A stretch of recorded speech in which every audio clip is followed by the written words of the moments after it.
Why do I have my headphones in? I don't need my headphones in. I just need my mouth, eyes, ears, nose, and teeth to bring you, my God, the second half of the Strixhaven School of Mages card review. I didn't realize there were so many multicolored cards. I thought that this was one of the lowest power level sets I'd ever seen. Then, as it turns out, I wasn't looking at this number. 147 of 275. Rats. Let's keep going. Augmenteur Pugilist. 1 and a pair of greens. Trample. As long as you control 8 or more lands, Augmenteur Pugilist gets +5/+5. Okay, so maybe this is one of my rampy green guys. What's the other side? Uh-oh. Echoing Equation. 2-star creature you control. Each other creature you control becomes a copy of it until end of turn. Except those creatures aren't legendary if the chosen creature is legendary. What?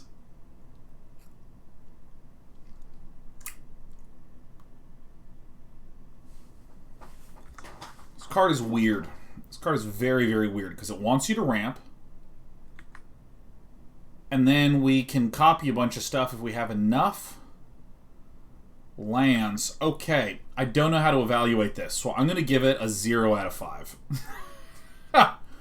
I mean, having multiple questing beasts is pretty cool. And I guess if we're blue-green, right, the idea is that we just get a bunch of land out. I don't know. This is a weird one. I don't like this. This is weird. It's in Simic. It's in Quandrick. So I don't know, like a 1 out of 5 or 0. I'd probably lean towards 0 to be safe. Black's Vexing Pest. 2 and a green. 4 other pests, bats, insects, snakes, and spiders you control get +1/+1. When Black's Vexing Pest dies, you gain 4 life. Okay, so this is the massed pestification. Alongside Search for Blacks. With the top 5 cards of your library, you may put any number of them onto your into your hand and the rest into your graveyard. You lose 3 life for each card you put into your hand this way.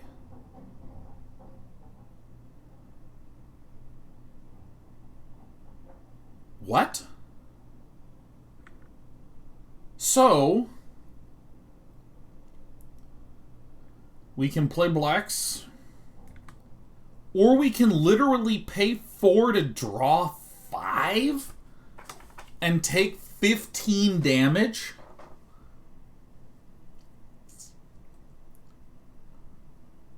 This has to be good. Okay, this has to be good. This has to be good. I can even imagine a mono black deck that runs Search for Blacks and just like draws 4. I'm giving it a 5, baby. Death Shadow, hell yeah, Mr. Zimbu. I mean, you dream about having garbage like this. Search for Blacks? Yeah, and then Black's Vexing Pest? Oh my god. Can you say its name thrice? Absolutely I can, Prince of Winners. Yeah, I think that this card is like really good. I think it's really, really, really good. I mean, it's sorcery speed, but dude, sorcery speed to draw like 4 or 5 cards? I wouldn't run a lot of them, but I would run 1. I would run 2 or 3. Good lord. I'm going to give this a 4 out of 5. I'm going to give this a 4 out of 5. 4 out of 5. Purely due to this side. This front, yeah, he's like a guy. You know, he heals a little bit. All right, let me chomp. Let me chomp a little bit.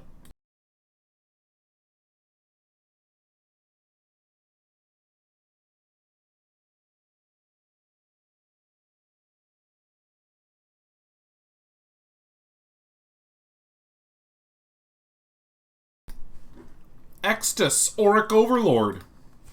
1, white, black, black. Double strike 2/4. Weird stats. Whenever you cast or copy an instant or sorcery spell, return target non-legendary creature card from your graveyard to your hand. Interesting.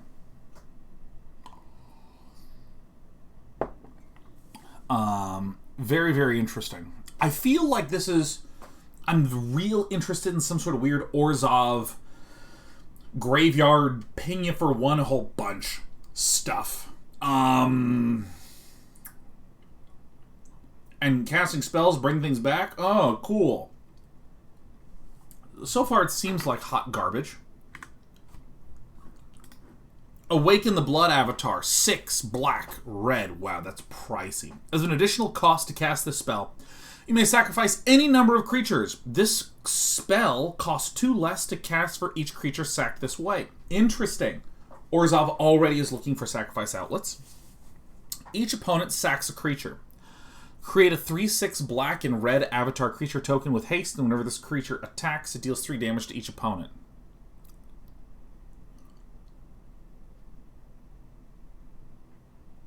What? So if I sack like 2 creatures, this just costs 4. When each opponent sacks a creature, and then I swing and...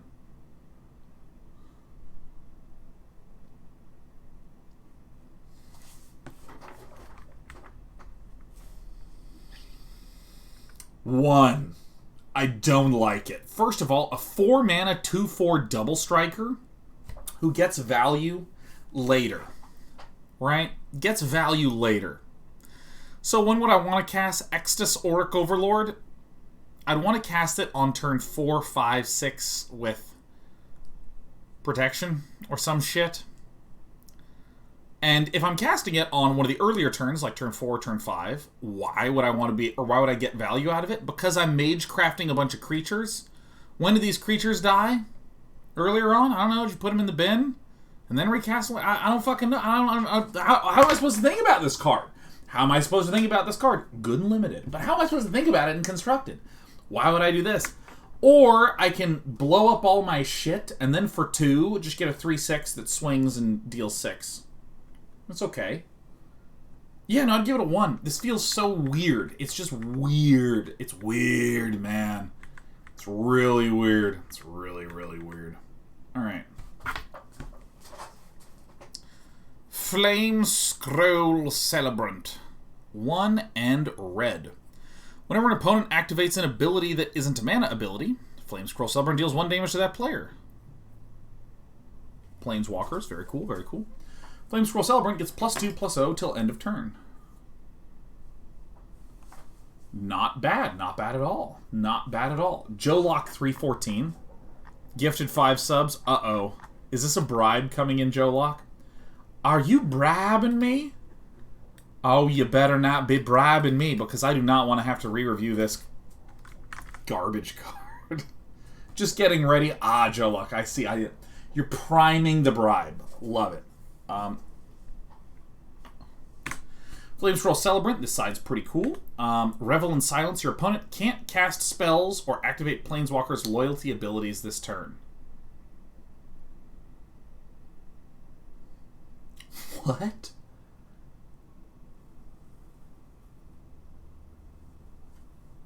Your opponent can't cast spells.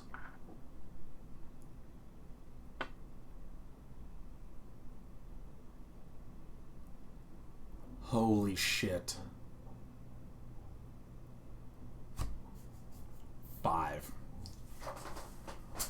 5. 5. Just this side is 5? Is this side good enough? I'm going to run this in mono white weenie.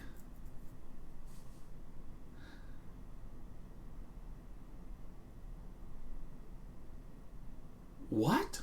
Just mono white? This is so good.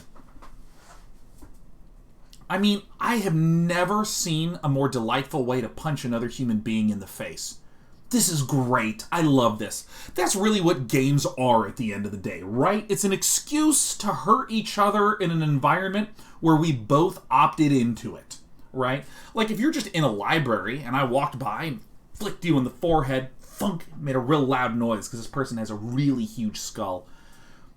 It's not nice. They were reading. It's a library. It's supposed to be quiet. Ooh, I was being quiet. Just clicked you in the forehead. Doesn't sound good. But if, for instance, you entered into a forehead flicking competition and cracked a knuckle straight in the middle of the frontal lobe, kid loses his childhood memories because you clocked him so hard. That's pretty awesome. That you were allowed to do that in this example. Right? That's what Revel in Silence is. I want to play Magic. Not when I have this card you don't get to. Clock him right in the forehead. There it is. Ah, it's so good. Ooh, one supply block says, forgot his childhood, trauma, cured. Yeah, that's a little too real, huh? Revel in Silence is just incredible. Your opponents can't cast spells or activate Planeswalker's loyalty abilities this turn. This basically means skip your turn. Finavarius says, Azorius probably loves this card, right? Yeah. Oh, yeah. Oh, yeah. Oh, my... Oh, shit. Can you imagine this in a... Right? Can you imagine this in that thing? Oh, shit.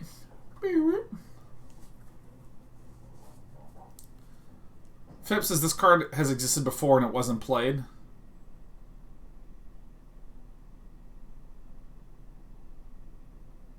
I don't care.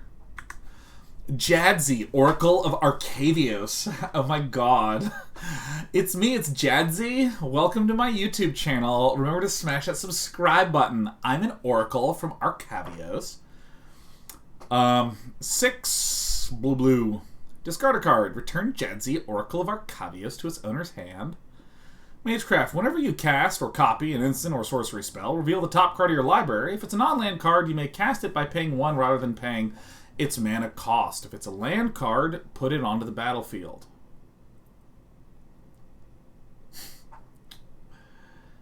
Wow.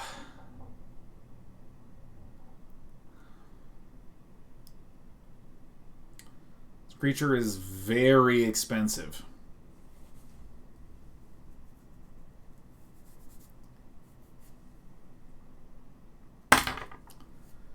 What's the other side? Journey to the Oracle, 2 and a pair of greens. You may put any number of land cards from your hand onto the battlefield. Then if you control 8 or more lands, you may discard a card.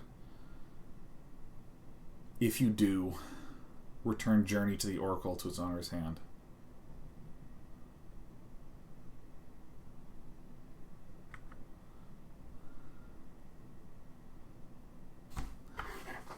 Oh my god. I think Jadzi, Oracle of Arcadius, is going to need to make an apology video for being such dog shit.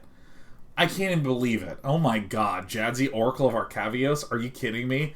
I think that we're definitely going to try to make a jank deck around this, but I'm not happy about it. I don't like this at all. Are you kidding me? Hey guys, listen. Use the red eyes, just the runny tear streaks. She has a little stubble growing on her face because she hasn't shaved, you know. It's just the usual apology video look.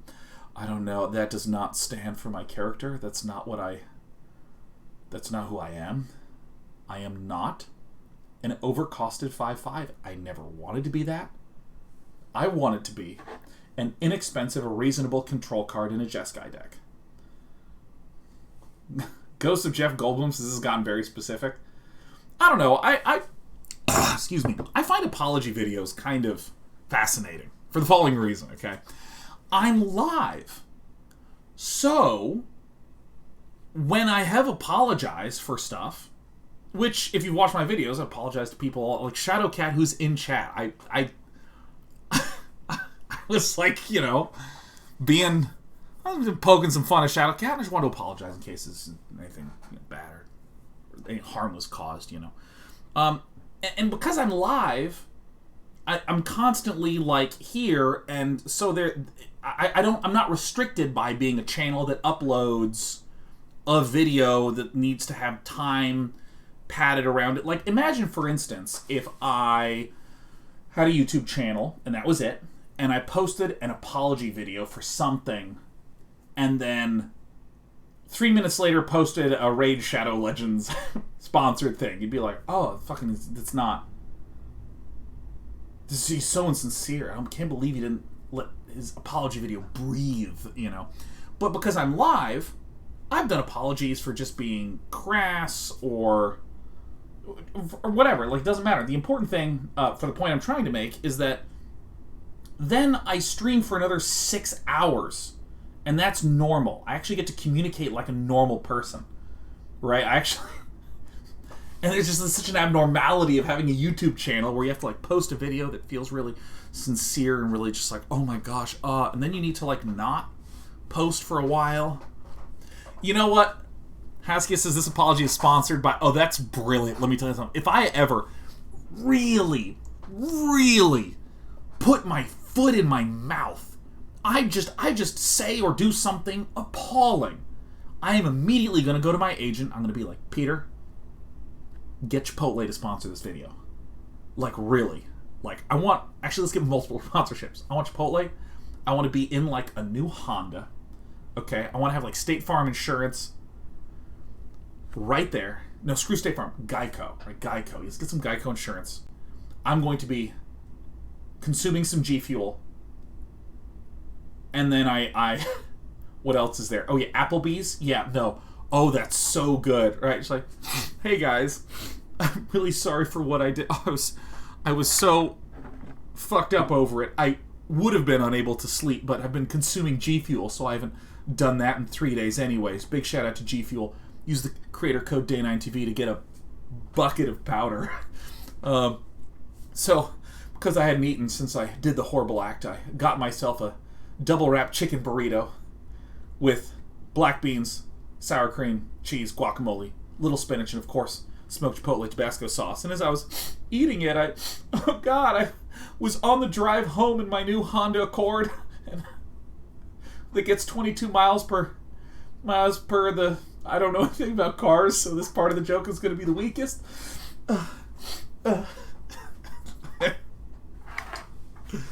You know, like, I fucking want this so bad. I want this so bad. Oh my god. Because people will just be like, oh my god, that is shameless. And I am a little hungry, so let's go ahead and see if the Chipotle is still open in the pandemic. Oh my god. It's going to be so good. That's so great. Yeah, and have like a jingle playing in the background. That's gonna be so good. I'm like wiping my tears away with like a McDonald's cheeseburgers. You're hearing the jingle of it. Oh god, I wish this was the 90s, because the 90s just had obnoxious theme songs. That would be so good. Oh my god, guys, I was just caught up in the crossfire. People are like, is he advertising the children's board game? Crossfire? I think he is. That's going to be so good. Just get a Kleenex sponsorship. No, that's too on the nose. I need to be wiping my tears away with a Tesla. Just like, there's no engine in the front. They call it a frunk. And I'm like wiping my eyes on the nice padding that's at the front of my fucking Tesla. Oh, it's so good. Yeah, on the nose. That is a good pun, huh? What are we doing? Ben Mecca gifting 5 subs. Joe Locke gifting another 5 subs. I love to see it. Thank you all. Thank you all for joining my sob session. I don't know, this card's fucking weird. This card's weird. Because here's the thing. 8 mana is an absolute ridiculous, insane, nonsensically pricey amount for a card. And then whenever I cast or copy an instant or sorcery spell, reveal the top card.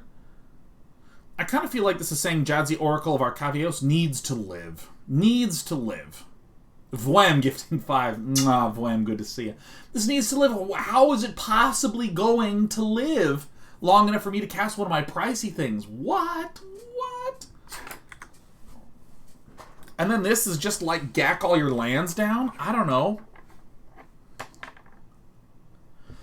Maybe if I had... Well, this is you may put any number of land cards from your hand onto the battlefield. I don't think that this counts for modal dual face ones. Because this doesn't say you may play any number of lands from your hand. This says you may put. So the front is...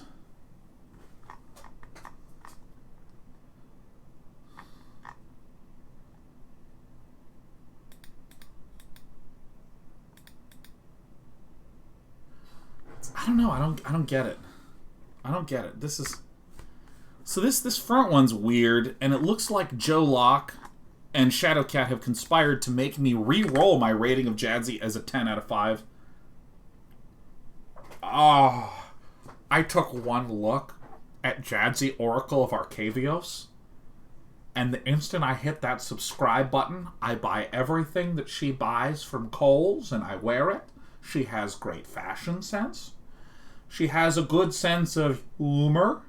She has these jump cuts where she doesn't make original content. She just reacts to things. Her video on her YouTube where she reacted to someone else doing something challenging and interesting. It was really funny.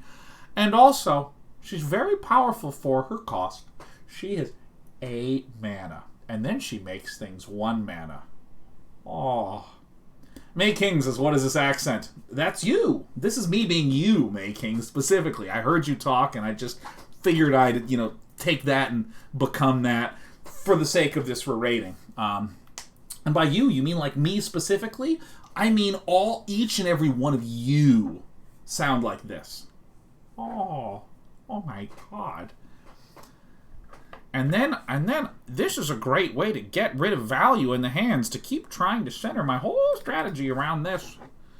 Cabbage Stealer says, I'm brewing a reanimator list with her and the dragons. I think reanimation is maybe the only way to get Jadzi Oracle of Arcadius not to be so hot garbage. Oh. Have you ever had so many lands on the battlefield? Let me try that again. You ever had so many lands in your hand you just wish there was a card that would let you play them? I too don't like casting spells in Magic the Gathering. Journey to the Oracle is for me. I'm less interested in this side. But wow, playing lots of lands is super cool. I'm going to give this card a 0. Alright, Kian, Dean of Substance. What kind? 2 and a green, legendary creature Elf Druid. Exile the top card of your library. If it's a land card, put it in your hand. Otherwise, put a study counter on it. Create a 0/0 green and blue fractal creature token. Put a +1/+1 counter on it for each different mana value among non-land cards you own in exile with study counters. I'm not evaluating this bullshit. Are you kidding me? What is this? Why would I do this? I feel like this is like, for this particular detention, you're going to need to learn advanced algebraic topology. No, I'm not doing it. Seriously, just make me wash toilets for a week. I don't care. So, create a 0/0 green and blue fractal creature token with a +1/+1 counter on it for each different mana value among non-land cards you own in exile with study counters on them.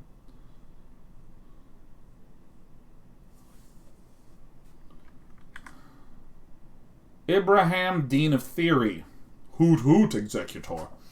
And now, before we begin class, I'm wondering if any of you have any extra Terrazine that I can do a bump of before we get started. 2 and a pair of blues, flying, exile the top X cards and put a study counter on each of them.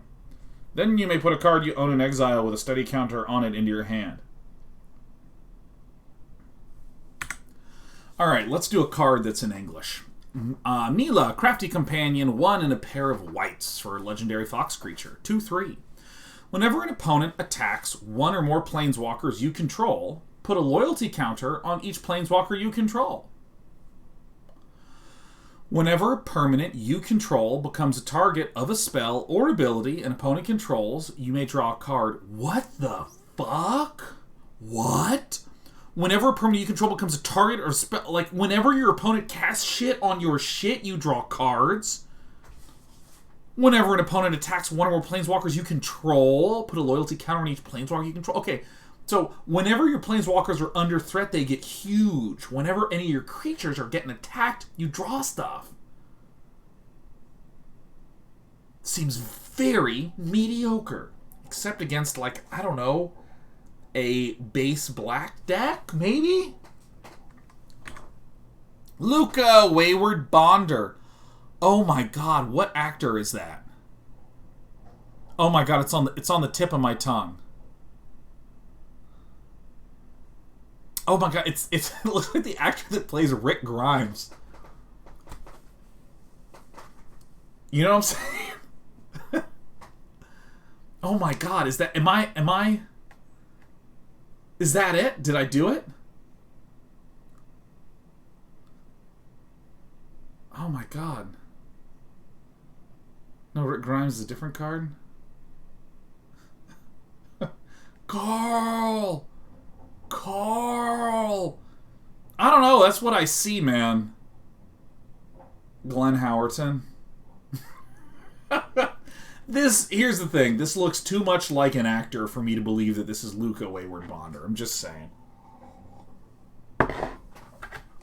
You may discard a card. If you do, draw a card. If a creature card was discarded, draw 2 cards. Return to a creature card from your graveyard to the battlefield. It gains haste. Exile it at the beginning of your next upkeep. Okay, so this is Red Reanimator. Okay, cool. You get an emblem with, whenever a creature enters a battlefield under your control, deals damage equal to its power to any target. Okay. Red Ramp with discarded garbage comes back with Luca Wayward Bonder. That's kind of interesting. This side's kind of interesting. I'm going to give it a 2 out of 5. 2 out of 5, right?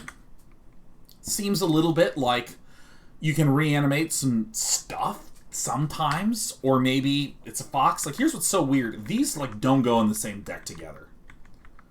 Each thing individually seems like a card. That's interesting. You see, the thing about Mila Crafty Companion is that only if your opponent is using single target removal does it seem good. Sweepers own the shit out of this garbage fox. And also, if your opponent has creatures, they just block and it's a 2/3, so seems bad. Same thing with this. It's very, like, the reanimation is the interesting one. I wonder what to do. Pestilent Cauldron. 2 and a black. Discard a card. Create a 1/1 black and green pest creature token with, when this stuff happens, do stuff. Pay 1 and tap. Each opponent mills cards equal to the amount of life you gain this turn. What? Exile 4 cards from a single graveyard. Draw a card.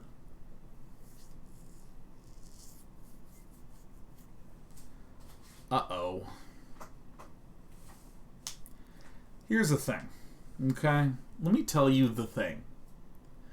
We, as Magic gamers, are always looking for something that just says, oh yeah, discard this. You love stuff that discards. Like Faithless Looting. Oh, what a joy.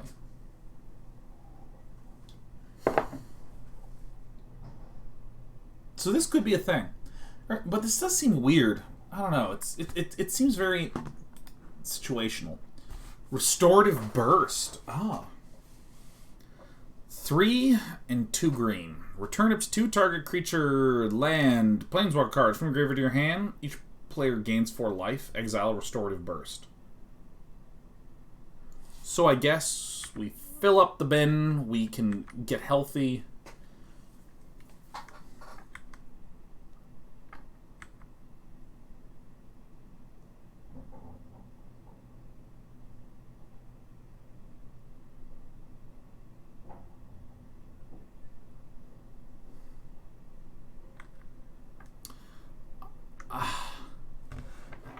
These cards, I mean, I actually feel like I'm at Strixhaven in the middle of a test. These are just hard to grok. Oh my god, Brian Kibler just raided us with a party of 1,510 human beings. Hey everyone, I hope you're all recovered from Deck of Lunacy. Welcome to our 100% accurate card review of the upcoming Magic the Gathering set Strixhaven, which is not having a release event tomorrow, but is in full release on Thursday. We're currently looking at cards, rating them on a scale of 0 or 5 out of 5. And this one I think is a 0. I think this is it.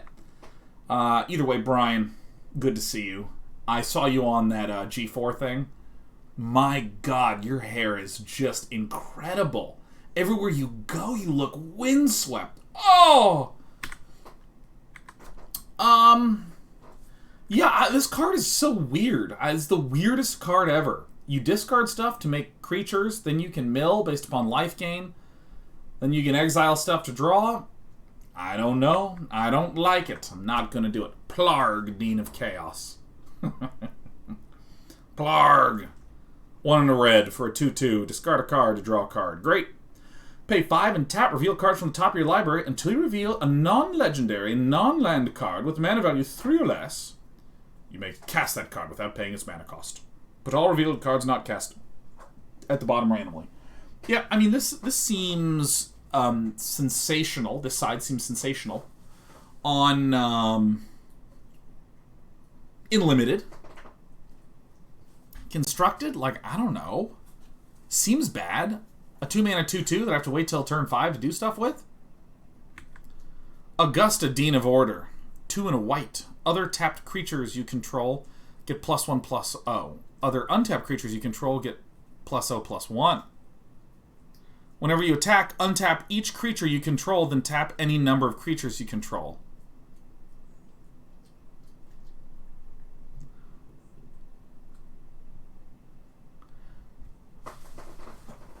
Okay, so this side I understand. The way to understand it is attackers are bigger, defenders are better at defendering. And when you attack, arrange them however you like.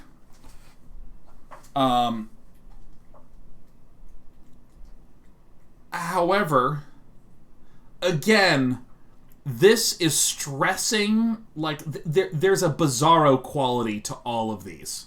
You know what I mean? Like, let me back up to some of our monocolored things. Alright, going back to, like, here. Look at this. This is a dude that makes a pest. This is a dude that gets big. This is you. This is Verdant Mastery. Get a bunch of land. Right? It's, like, very clear what it is that I want to do. But, like, with all these cards, I'm like, each side, I'm like, what? Whenever you attack, untap each creature you control. Okay, so this is fine, and this is... I guess this is just a weird out of 10. Tom Credit says, yeah, the set seems like you need a wrinkly brain to play it. Well, here's the thing. Is that, like, okay, so for instance, this side. Discard a card to draw a card. It filters. Pay a bunch to cast something for free. I get this. I'm like, cool. This, I, like, get, and I recognize it makes choices.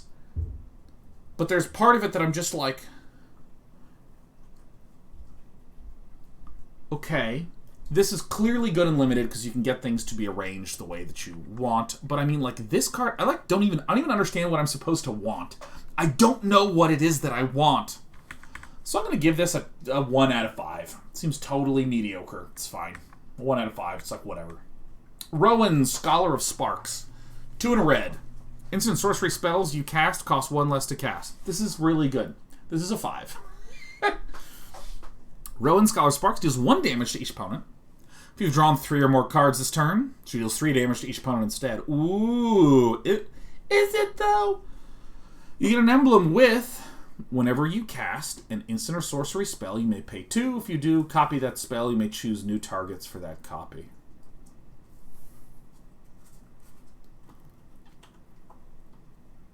I think this is a nice, clear, clean Planeswalker-y lass.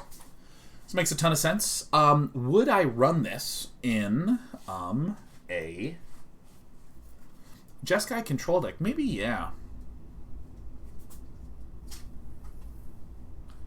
She starts with 2. She's definitely not a turn 3 Planeswalker. Definitely seems like a turn 6, 7, 8. One of those kind of things.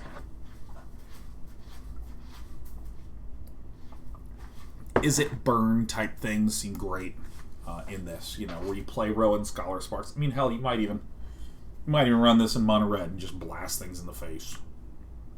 Will, Scholar Frost. Wait, Will. He goes by Billy. It's Billy, Scholar of Frost. Oh, hey guys, hey, I tore the sleeves off my thing, even though we're in a very cold area. I care more about fashion than comfort. 4 in a blue for a 4 toughness, 4 loyalty. Instant sorcery spells you cast cost 1 less to cast.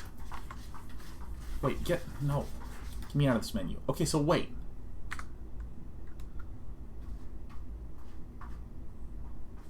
Instant sorcery spells cost 1 less. Instant sorcery spells you cast cost 1 less. We have a mystery. Why is this on 1 line and this is on 2? It's unclear. I think that there was some sort of conspiracy going on with the printers. Okay, so if you have both of them out, your instant sorcery spells cost 2 less to cast. Okay. Up to 1 target creature has base power and toughness 0-2 until your next turn. Cool. -3, draw 2 cards. Cool. -7, exile up to 5 target permanents. For each permanent exiled this way, its controller creates a 4/4 blue and red elemental creature token. It's weird.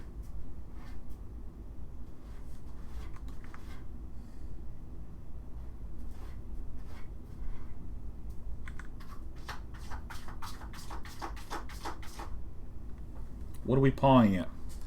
Yeah, again, I don't know, it's kind of like, it's weird. Like, this one is a 5-mana Planeswalker that you can play to draw 2 cards. You can also disable a nerd with it, I guess, is what I think. Plausibly, possibly.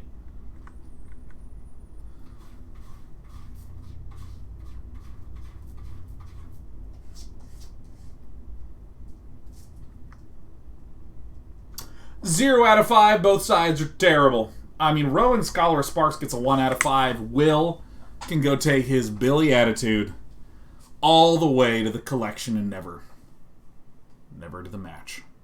This also says ult can hit your own cards like Oko, I think. I hope what you mean is you can exile Oko. Make a 4/4. Yeah, no, and this is what's really weird to me about this, is that, like, I don't know, maybe this is a stupid thing to say, but I feel like if I compare it to Fairy Hero of Dominaria. That is, anytime you draw, you exile a permanent, period. Yeah, Rowan is okay. Like, the fact that these each individually reduce instant sorcery spell costs is kind of interesting. It's kind of interesting, because you can imagine getting Will and Rowan down, and then you're just, like, casting Behold the Multiverses as though they're foretold. Ooh. Yeah, I don't know. I'm not excited by these. Get out of here. Selfless Glyph Weaver, 2 and a white. Exile Selfless Glyph Weaver. Creatures you control gain indestructible until end of turn. Oh, shit. That's busted good.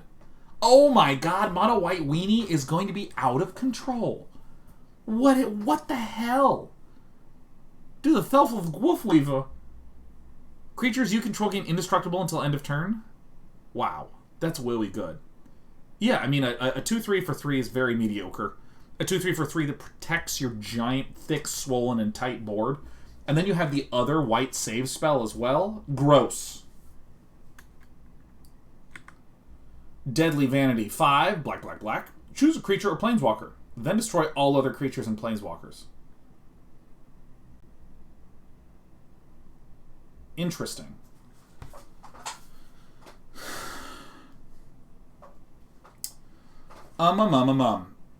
When it says choose a creature or planeswalker, question about the language. I'm pretty sure you have to choose. You're forced to choose. I'm pretty sure a little tiny gun is held to your head with a tentacle that is, of course, attached to the creator, Richard Garfield, is holding the gun, pointing at you. It grows a mouth and says, you must choose. I think that's what happens. I think it's in the rules. And then it says, also by King of Tokyo. It's quite fun.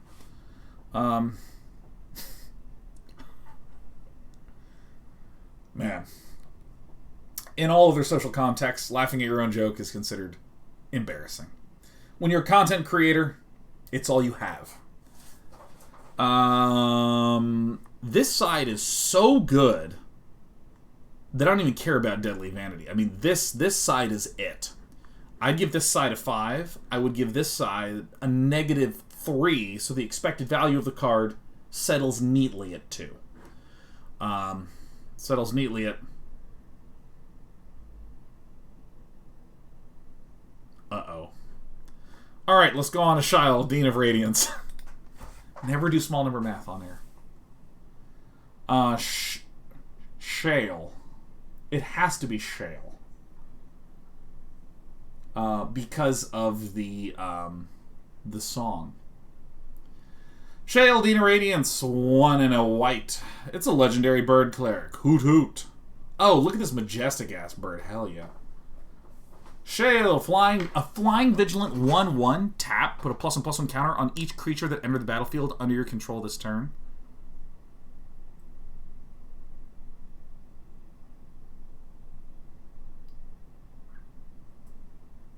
It feels so bad. The only place where this feels reasonable to me would be in an Anointed Procession jank garbage nonsense deck. I'm going to give this side a 0. I don't like this side at all. Ambrose, Dean of Shadow. 2 and a pair of blacks for a 4/4. Put a +1/+1 counter on another target creature. Then Ambrose, Dean of Shadow, deals 2 damage to that creature. Whenever a creature you control with a +1/+1 counter on it dies, draw a card. Is it fatigue setting in? Have I drank too much coffee? Did I eat so much salad that my brain got scrambled? Because every single time I read any of these cards that are on the modal dual face side, they all feel weird. Make something big grow that you then kill, and if it's your own thing that you killed, you draw. Like, I don't know.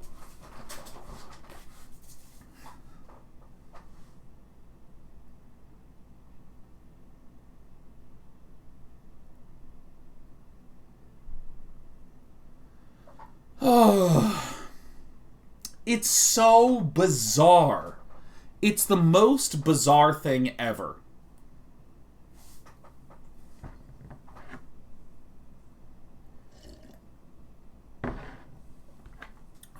You know, what I would have rather this card said was just had 2 abilities. One's just like, put a +1/+1 counter on target creature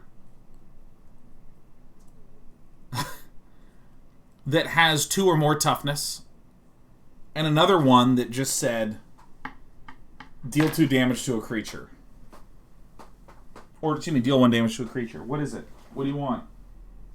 Come here. Alright, goodbye. I don't know, it's a weird card. And it's 2-sided.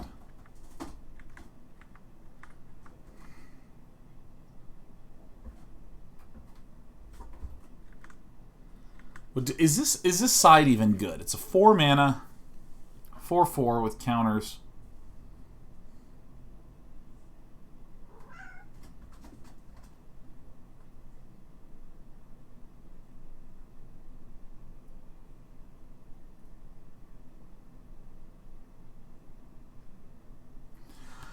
In Constructed, I'd give it a 0. I'd give it a 0. Doesn't seem good to me. It seems like very, very, very weird. Serpent Guru says, I think the dual face are supposed to be played together.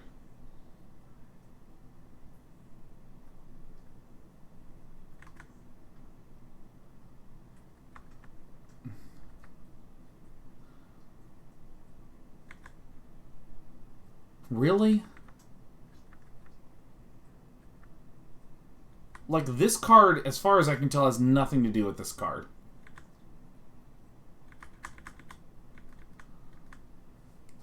This is the first time I've been truly weirded out.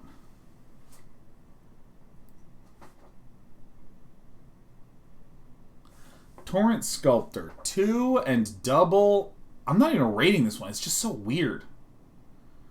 2 and double blue. For a 2/2 with Ward 2. Cool. When Torrent Sculptor enters the battlefield, exile an instant or sorcery card from your graveyard. Put a number of +1/+1 counters on Torrent Sculptor equal to half that card's mana value rounded up. It makes sense. It makes sense.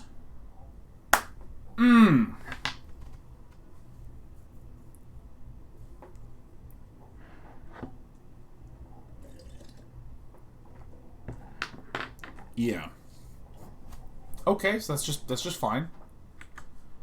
Flamethrower Sonata. Discard a card. Draw a card. When you discard an instant or sorcery, Flamethrower Sonata deals damage equal to that card's mana value to target creature or planeswalker you don't control. So it's like Draw Smash. That's pretty good. Because it's basically like a Fire Prophecy upgraded, huh? Like, oh, thank God, I understand both sides of this card. I mean, I'm going to give it like a 1 out of 5 because I don't think it's good. But this one seems good, right? I want to put into the bin one of my really expensive cards that I'm going to try to recast in a jank deck later. So I want to discard Flamethrower Sonata, smash you or one of your creatures or planeswalkers for like 7 damage. And then later on I can cast it from the graveyard, but, you know, sure. Yeah, I like this side. I'd give this a 2. I'd give this like a 0 or like a limited or whatever. Wielder, Dean of Perfection, 2 and a blue for a 2/2. You may exile an instant or sorcery card from your hand and put 3 hone counters on it. It gains at the beginning of your upkeep. If this card is exiled, remove a hone counter from it, and when the last hone counter is removed from this card, if it's exiled, you may cast it. It costs 4 less to cast this way. So it's like Suspend. So I get to play this, and I can exile something, and it'll be exiled face up.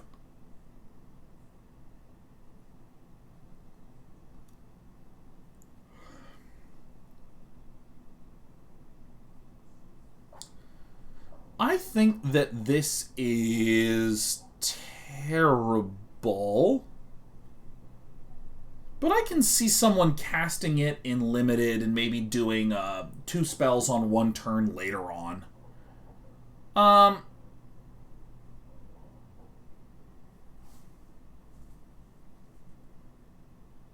Do you have to cast it when the last one was removed? Yeah, because when the last home counter is removed, you may cast it. So only then. So you actually have to cast it on your upkeep.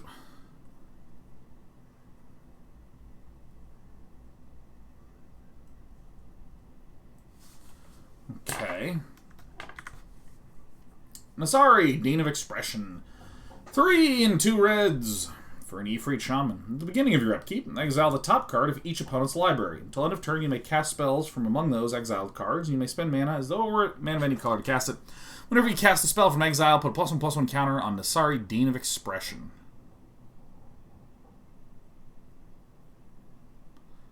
I mean, very good in limited, mediocre in limited, overall 0 out of 10 in both. Because this only happens at the beginning of your own upkeep. I don't want to be red and play this and then next turn, you know, do stuff. Valentine, Dean of the Vein. Black, 1/1, Menace Lifelink. Nice, I understand it. If a non-token creature an opponent controls would die, exile it. When you do that, you can pay 2, and if you do, you make a pest. Okay, nice. So, whenever I kill an enemy creature, I can pay 2 to make pests. Got it. That seems very good, and it's 1. Lisette, Dean of the Woot. 2 double green. Whenever you gain life, you may pay 1. If you do, put +1/+1 on each creature you control. Those creatures gain trample. Less good. Less good.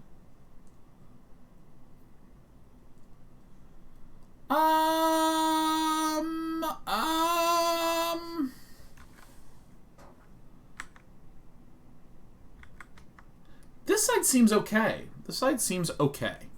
I'd give this like a 1 out of 5 in Constructed. Maybe a 2 out of 5 in Limited. Or, excuse me, 2 out of 5 in Standard Constructed. This I'd give a 0 in Standard Constructed. I mean, gaining life to put counters on stuff. This seems very, very challenging. It might be good in Selesnya. I don't know. I just wouldn't run this. I wouldn't run this. Oh my god, we're on to gold cards. Okay, these modal dual face cards, they all feel weird to me. You know what I mean? Like, 1 or 2 or 3 of these, I was like, ooh, that's exciting. But like each individual side that I was looking at, I mean, I felt really a huge challenge to connect emotionally with like any of them. Oh my god, we're at 162 out of 275. We're going to take forever. Huh. Yeah, it was weird. It was just weird. I don't know. I really did not like the design of almost any of those cards. Each side individually. It's not that I thought that they were bad, it's that I thought that they were weird. I just read them and I was just like, ugh. Yeah, I mean, like take for instance, like this one. Tapped, get bigger. Untapped, get bigger. When you attack, untap each of them. This one's kind of straightforward. Pestilent Cauldron was, like, so weird. They all feel baffling to me. Alright, let's do the gold cards. Let's do the gold cards. Alright. Woo! Aether Helix. 3 green, blue. Return target permanent to its owner's hand. Return target permanent card from your graveyard to your hand. Oh, shit. So this is bounce value. Good in limited, 0 out of 5 in constructed. Not a good card at all. Belladrops Witherbloom, 5 black, green, flying, 4/4. At the beginning of each upkeep, create a 1/1 black and green pest creature token. Pay 10 life, untap all lands you control. Activate only once per turn. Ooh. Ooh, Belladrops Witherbloom is good shit. Good shit. So in limited, Insane Bomb constructed. No, it's way too expensive. It's a giant constructed card because it is doing a powerful effect. It's doing stuff on each upkeep, but I'm gonna give it a 0 in constructed. Biomathematician. Well, I have to play this one. 1 green blue, a human wizard that's 2/2. And Biomathematician enters the battlefield. Create a 0/0 green and blue fractal creature token. Put a +1/+1 counter on each fractal you control. So maybe this is a way to go crazy with the fractals. Doesn't seem like a constructed legitimate card. Blade Historian. Attacking creatures you control have double strike. Huh.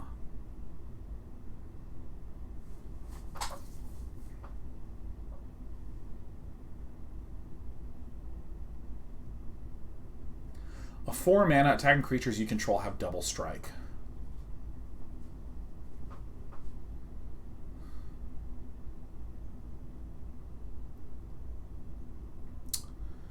This is kind of interesting because it does a lot of the similar functions to Embercleave outside of the trample.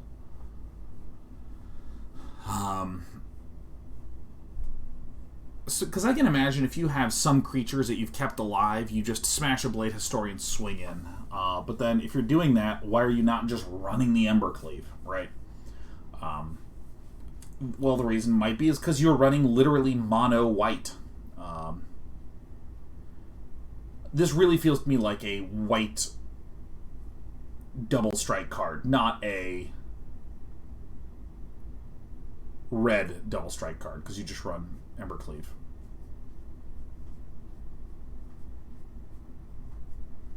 Yeah, I would give it like a 1 in standard. I'd give it like a 1 in standard.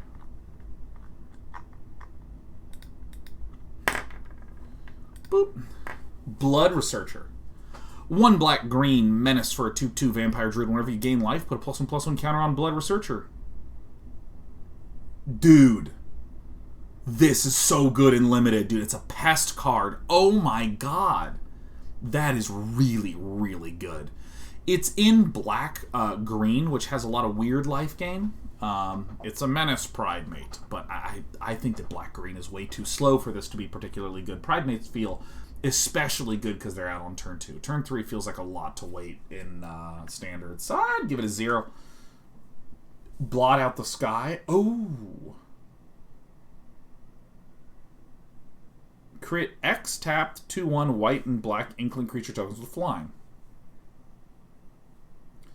X is 6 or more. Destroy all non-creature, non-land permanents. Well, X is my favorite casting cost.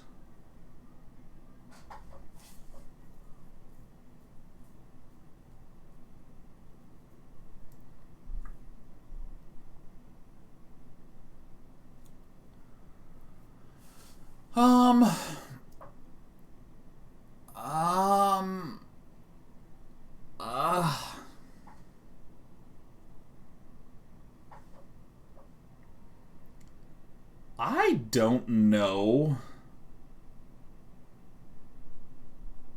how this works.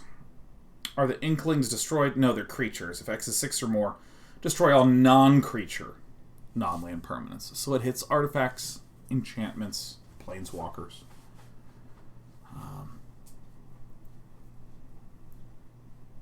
What do I even think about this? Obvious limited bomb.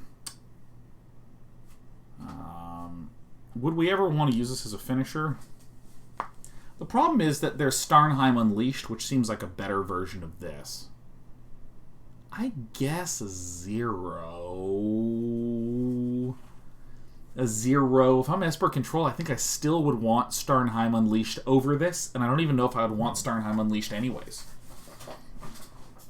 Because, like, if... you can make a big army in the air. Like, you just don't care. Sorcery speed, too. So you'd have to spend, like, 8 mana to destroy all the non-land permanents. I don't know. Yeah, I'd give it a 0 in constructed. I don't see a world in which it has ever run. Oh! Big mana cost. I love it. Alright. Green, green, green. Blue, blue, blue for Body of Research. Create a 0/0 green and blue fractal creature token. Put X plus and plus 1 counters on it, where X is the number of cards in your library. Oh my god. Oh, it's so bad. Oh, it's so bad. We're running it. Oh, it is so bad. This is it. This is the greatest card in the set. This is a card that says, hey you, hey. Do you have removal? Yeah, I didn't think you did. If you have removal, you're just like, oh, darn. Like, this dies to Binding of the Old Gods. It dies to Eliminate. It dies, it gets countered. Zamru, Gifting 5, says 5 out of 5. Oh yeah, I love Body Research. It's so good. It's so good. Oh, Zamru just gives us 5 subs for me to not give this a 0 out of 5, but instead to give it a 5 out of 5. First of all, Body of Research. It's going to make something that is already bigger. I can't remember the name of any card. What's the... Serpent. Stonecoil Serpent. It's gonna always be bigger than Stonecoil Serpent, which is already a standard playable card. It also plays around Heartless Act, right? You can't do anything with Heartless Act against this unless your opponent has 3 or less cards in their library upon casting. It's a super clear target for Trample, Ember Cleave, Fling, things like this. It's just an incredible card. Like, think about it. Your opponent starts with 20 health, and this is often going to have more than 40 damage. And what's great is that it's not +1/+1 till end of turn. It's counters. 5 out of 5. Very good card. I would run it in Vintage. Closing Statement. 3 black, white. Spell costs 2 less to cap during your end step. What? Destroy target creature, planeswalker you don't control, put a +1/+1 counter on up to 1 target creature you do control. So it's kinda like a, give up your turn to cheaply kill a thing. Oh, this card's fucking terrible. 0. Oh, wow, this card is... It's BADD double bad. It's so yucky, awful, not good. Ugh. Oh my god. Get me away from this. Gross. Yeah. I mean, is it going to be worthwhile in Limited? Yeah, sure. Because, you know, you'll just play it for 5, destroy a thing, put a counter on a thing, and there you go. It's fine. But, like, I don't want to run this in Constructed. Cram Session. 1 and a hybrid Golgari. You gain 4 life. Learn. Creative Outburst. 3 double blue, double red. Deals 5 damage to any target. Look at the top 5 cards. Put 1 of them in your hand and the rest on the bottom. Discard Creative Outburst. Create a treasure token. Oh my god. Did we... get red ramp? Because, like, I could... Ooh. Treasure cycling without keyword? Oh, yeah. Well, I mean, you're not cycling. You're just... Oh, wait, that's right. Never mind. Never mind.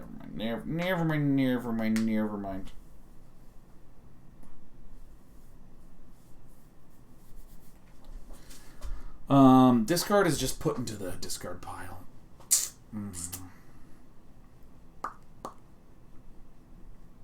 It's good with that Ifrit from earlier. It's really good. There is some sort of graveyard-focused red nonsense garbage deck. This is so good. Red Jank. Yeah, Purgax says, I love how Red Jank is the only thing that can get him. Oh, yeah. Oh, yeah. We're into some red nonsense. Red actually is probably my #1 color lately. I love red and green. Not together, but like individually. I like the bigness. Can you discard instant speed? You sure can, Black Death. You sure can. Is this card even good? Not especially. But I'm going to give it like 2.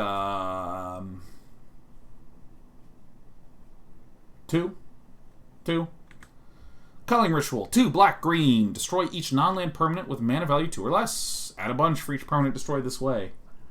Ooh. Ooh. Ooh. Oh, this is a bizarre card. Oh, I really like this. This is like a really targeted, I specifically hate white weenie and mono red. Specifically. Oh, you run tokens? I specifically hate the shit out of you. Because it's so targeted with its hatred, I'm going to give it a 5 out of 5. The fact that it's adding mana for each permanent destroyed this way? Oh! Woo! This could be sort of like Comical Ramp, and I love Comical Ramp. I think realistically this is a 1 or a 0. It's a sideboard card, and you know what I'd rather do? Just exile everything with a Shadow's Verdict or something. Exile everything with an Extinction event. Culmination of Studies. X, and then blue-red. Exile the top X cards of your library. For each land card exiled this way, create a treasure token. For each blue card exiled this way, draw a card. For each red card exiled this way, it deals 1 damage to each opponent.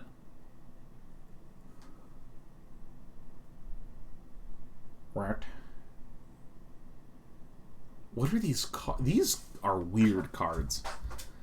But I like this one. This is a very Sean card. Is it jank? I think might be on the menu.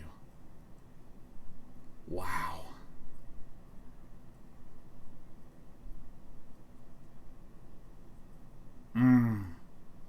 It's creating treasure, huh? Quickly drink coffee. Stay focused.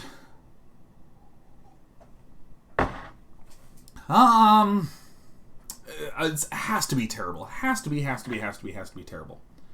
Has to be terrible. I don't think this is ever going to be good. But we can ramp and redraw and zap and stuff, and that's pretty cool.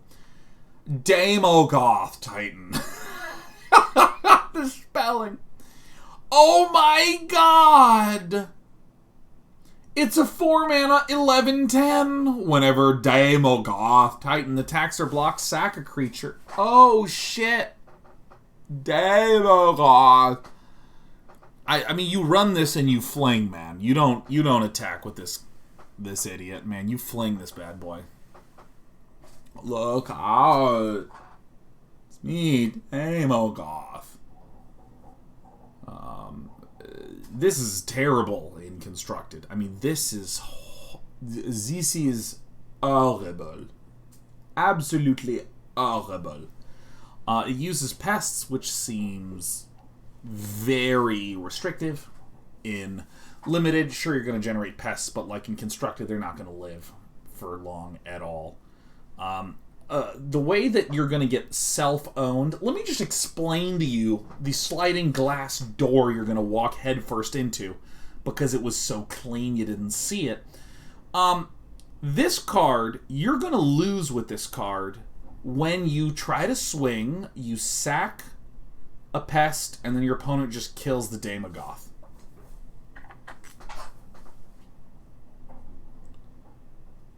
Or before it resolves, your opponent kills another creature, so then you have to sacrifice the Damogoth Titan. It's going to be terrible. It's a 0. Pure and plain and simple as can be, Damogoth Titan is a 0. Limited, it's good, but whatever. Everything's good limited. I've never seen mana like this. Damogoth Woe Eater. 1, black, green, and a hybrid Golgari. At the beginning of your upkeep, sack a creature. When you sacrifice Damogoth Woe Eater, each opponent discards a card. You draw a card and you gain 2 life. Oh, I actually think that this is quite good. Because it's a 4 mana. 7/6. It would be better if it were a 4 mana 7/7. Hearthstone, yes. So it can come down and block for a turn, and then when it comes back, it's discard, draw, and gain 2 life, which makes it kind of similar to Skull Raid. Love it in Limited. I think it's an amazing card in Limited. Amazing, amazing, amazing, amazing card. Fuck. Is it good and constructed?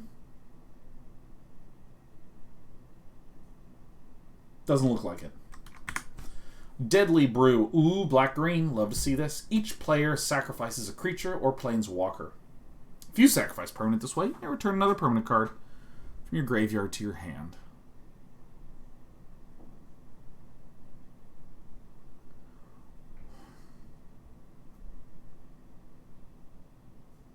Okay.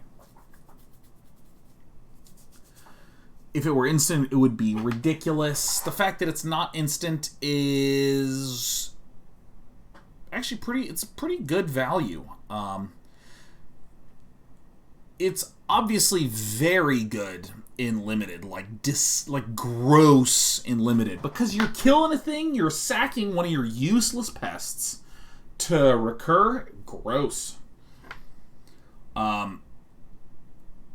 I think it's an amazing Limited card. What do I think about it in Constructed? Seems way too slow, not instant speed. Terrible. I'm going to skip it. Decisive Denial. Green-blue. Choose 1. Target creature you control.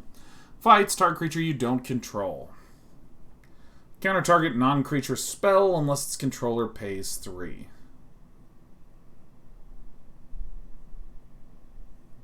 Huh.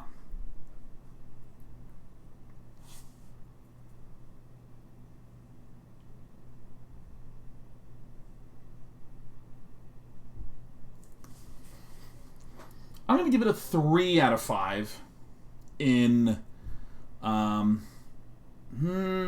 out of 5 in Constructed. 2 out of 5 in Constructed. Counter target non-creature unless its controller pays 3. It's going to do stuff. I'd rather have a negate where it just counters. The upside that it's a fight effect that can do... it can have some late game value. It's Simic Drown in the Lock. Oh, Drown in the Lock is 1,000 times better than this card. Drown in the Lock increases in power as the game goes on. This decreases in power as the game goes on.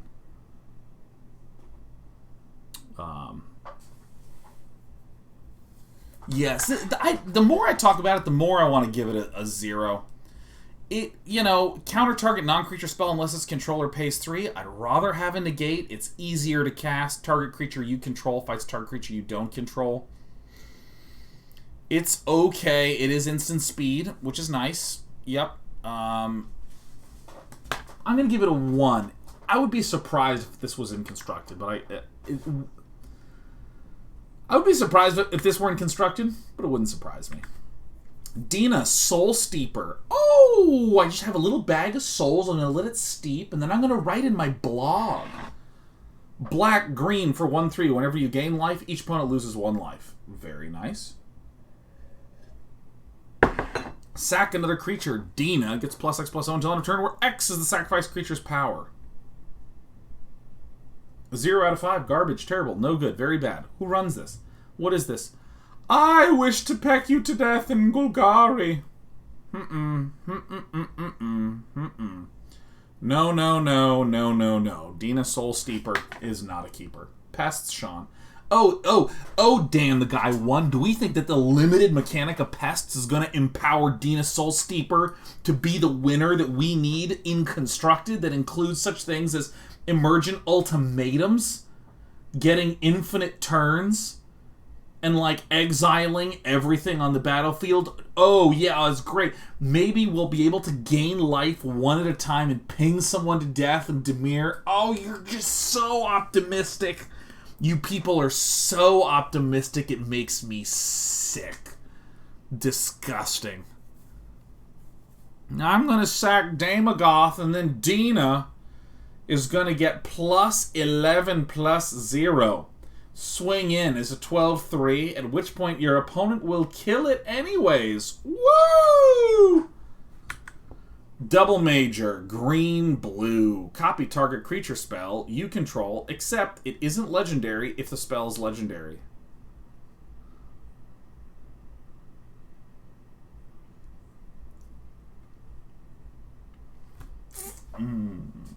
Ooh, okay. There's a Timmy in me that's getting deeply aroused. There's a Timmy in me that's going, oh. The Timmy in me is doing what the gentleman on the left is doing. Oh my god. It's what I mean, is there anything good about this at all? No. Nope. Zero, terrible, horrible, no good, very bad. Are you kidding me? Would I ever... Look, give me one instance where this does anything good. Give me one. Copy Vorinclex? You know what's better than copying Vorinclex? Shooting someone in the face with Crackle of Power. 2 comas. Fan of Ares. Thank you for the 5 giftos. Are you here to bribe? Hi. Hello. I need you to hold me. Come here. Come here to the lap. Yes, you're on the lap. Now just stay. Hello. Yeah, I love you. Oh, you're on the lap. No, just stay there. Stay there. Oh, this is my cat. Oh. I would never copy you, because you're perfect.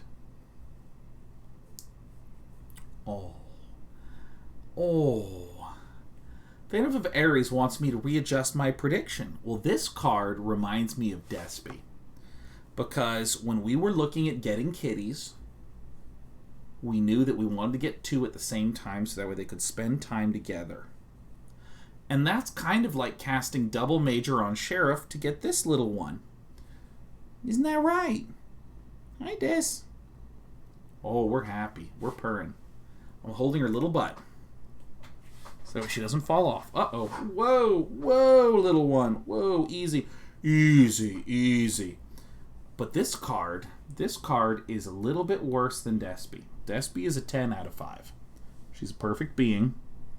She likes to chew on headphones. That's why we got to keep moving her back. Despy isn't legendary. That's right. She's just like a vanilla 2-3.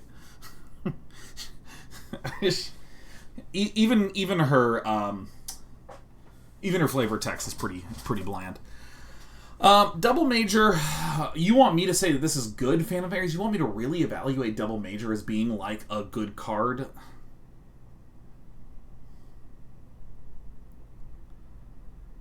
You know what is amazing about Double Major is that when you cast, imagine if instead of having one of the card, you have 2 of it. 2 is often a larger number than 1, and therefore this is a larger number than 0 is the rating. Dramatic Finale.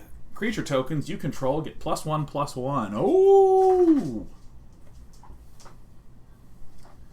4, a bunch of hybrid or Zov. Whenever 1 or more non-token creatures you control die, create a 2/1 white and black Inkling creature token with flying. This ability triggers only once per turn.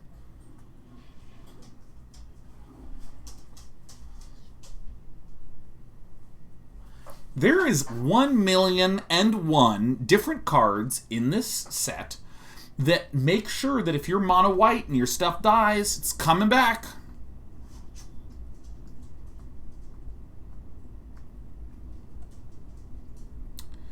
I think that this card is...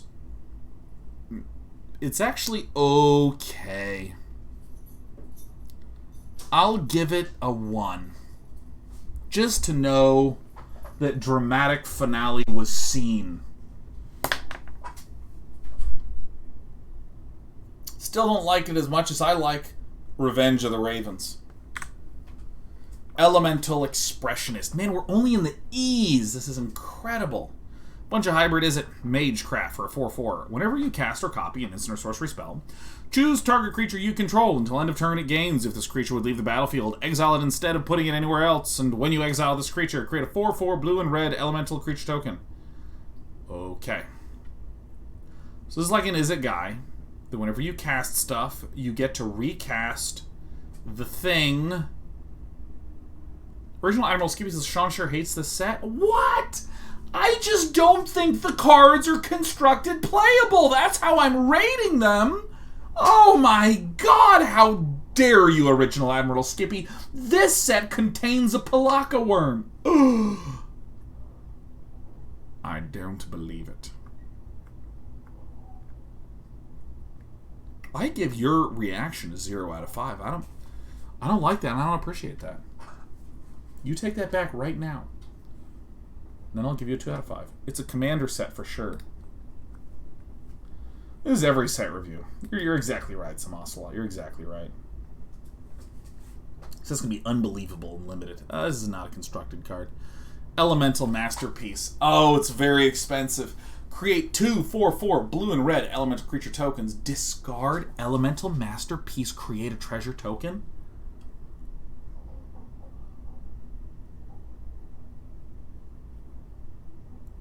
Do you mean to tell me that I can fill my bin trivially with a bunch of treasure tokens and cast bullshit way early? Awesome! Fuck yeah, man! Oh yeah. Oh my god, I'm not even gonna cast this. This is just getting discarded, man. This is great. Elemental Summoning. 0 out of 5 constructed. Elemental Summoning, 3 and some hybrids. Create a 4/4 blue and red elemental creature token. Oh my god, look, it's a lesson. Lessons in learning seem very limited. Seem very, very limited, which is fine. Eureka Moment. 2 green, blue. Instant, draw 2 cards. You may put a land card from your hand onto the battlefield. I don't think that this is going to cause any issues at all. Do you hear? Just listen for the clickety-clacking.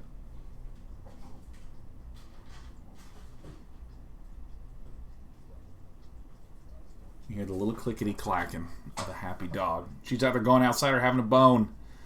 Yeah, what was I talking about? What was I talking about? What was I talking about? Oh, yeah, yeah, no, I mean, I like Magic. I like playing Magic. H911 Reverse says Sean has become experienced and jaded. What are you talking about, man? I literally seconds ago was excited about this card. How is this jaded? Oh, Sean was so jaded. He looked at a 7-mana sorcery and was excited to ditch it to make treasure tokens so he can ramp out a way to recast it from the graveyard. Ugh. Cannot believe you would say that to me. It's like my favorite 0 out of 5 card. I'm just saying that this is not going to win the World Championships, okay? I don't believe it. I don't believe it. This is a thing. This is a thing I deal with as a broadcaster. This is a thing where if I express any one thing here and then express any one different thing here, this is the immediate extrapolation of like my entire life. Just draw the point through the line as much as possible, man. I don't believe it. I'm like, this card seems underpowered. People are, man, Sean really thinks that Wizards of the Coast is underpowering all their cards lately.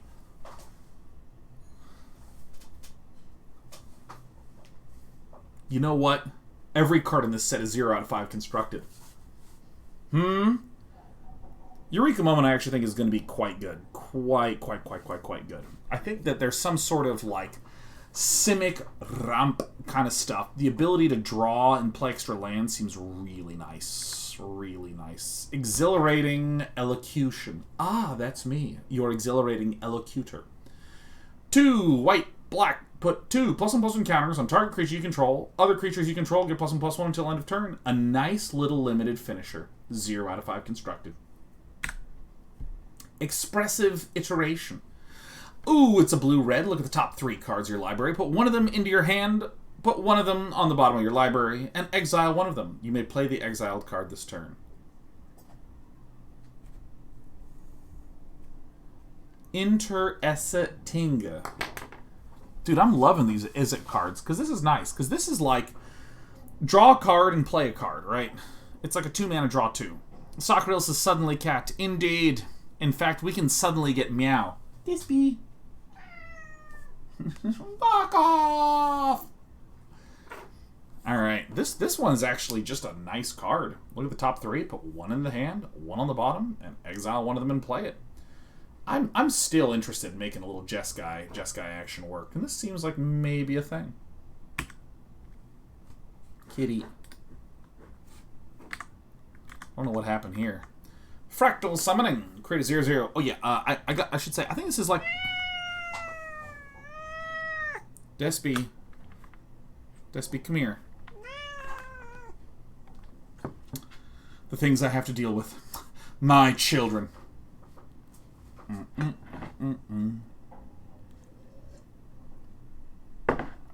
Expressive Iteration, I would give this a 3 in Constructed. I think that it is good enough. It passes the smell test.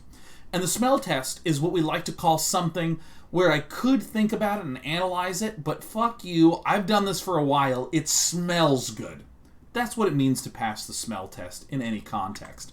Fractal Summoning, X, and then we got some Simic. Create some 0. Fracture, white, black, instant, destroy target artifact, enchantment, or planeswalker.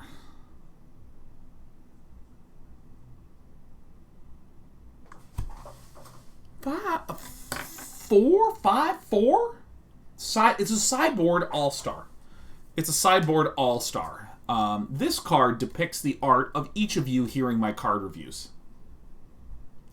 See the one in the middle left? Why does he hate magic? I'm just saying. I don't think they're constructed playable, that's all.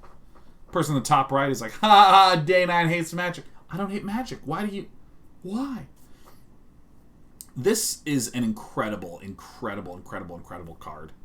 It hits artifacts and enchantments, and already most decks need a way to deal with that, right? But then also Planeswalkers on top. A little weaker in Limited, hilariously.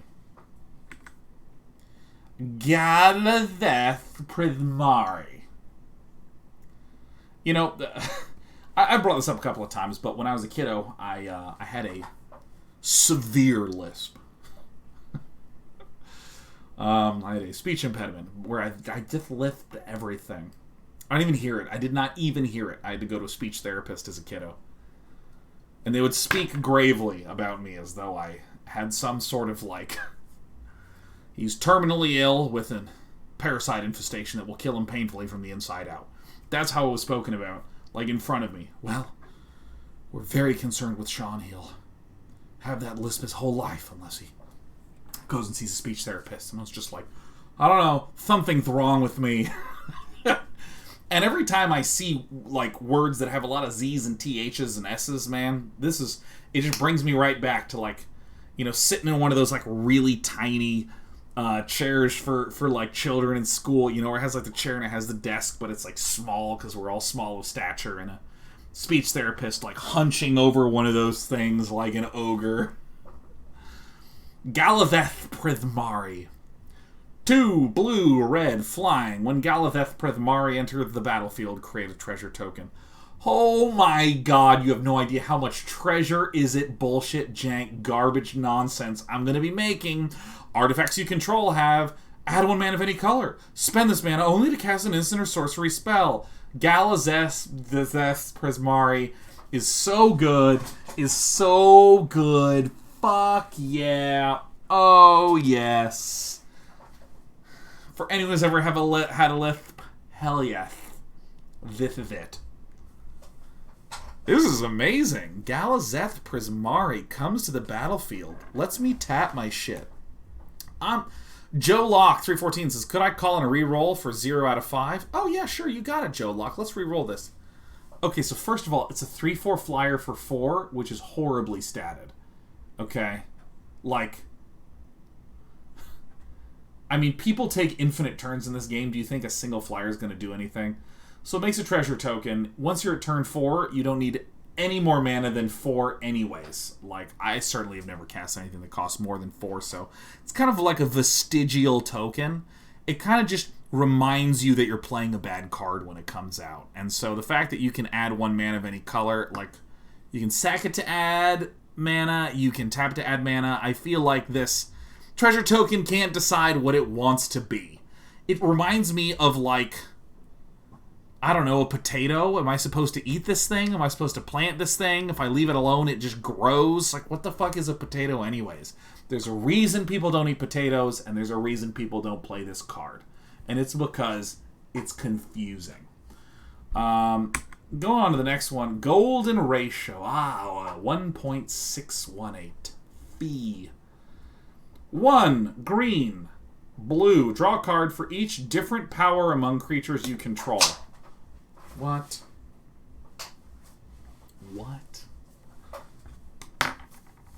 Okay. Sean hates potatoes. I've never eaten one. They confound me. Every time I've ever seen a potato, I'm like, but hold on. Back up. Start from the beginning. Alright, draw a card for each different power among creatures you control. Seems like a limited card. But I like the fact that the bear and the octopus are living in complete harmony. My favorite card in the set, I've looked only at the cost. What? 1 black, green, green, exchange your hand and graveyard? Exile Harness Infinity? Please. Please. You're fucking with me. Oh my god. Exchange your hand and graveyard. This card is goofy. Oh my god. This is hilarious. You know what this card is? This card is made for a Civilization 6 player, where they get 10 hours into the game and go, perfect, I now know how I was supposed to play. And then they reset the whole game again. Right? Civ 6 players look at this and they're like, alright, at turn 7, I'm just gonna like get the stuff I had at the start of the game and I'm just gonna begin replaying it over and over again because I'm a fan of repetition.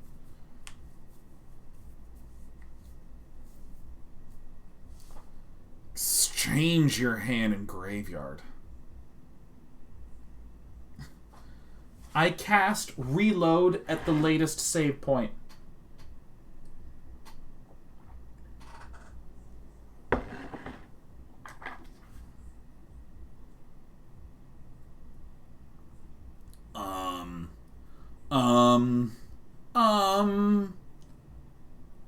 I don't know, like a 0? I don't know, like what do you even do with this? You just have a whole hand of shit? Like, I mean, come on. What do you even do with this? I want to run this in just a Golgari value deck. That's it. I just want a Golgari value deck, Golgari value deck. Pierogietics is said McKinnon rates at least a 3. I don't know what any of those words mean.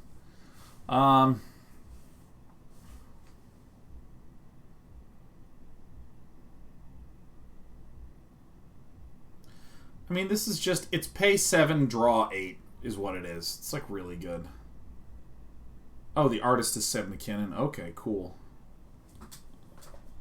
Alright, yeah, no, I mean, it seems, it doesn't know who Seb McKinnon is. Yeah, of course I don't. Believe it or not, for any piece of information, there's a time before you learned it and a time after you learned it. I know now that Seb McKinnon is the artist for this because it's been pointed out to me, and I'm sure that Seb McKinnon is a name that I will see again and again, and that's just a normal way to learn shit. So I give this card a 0 out of 5 as a result of that comment, Super Comic Guru. Take that. Yeah, I'll be honest. I'm not entirely sure how this... Oh, we also did the art for Death Sprout? Oh, that's fucking good art. I don't... I think I would prefer this in like a Golgari-controlled deck.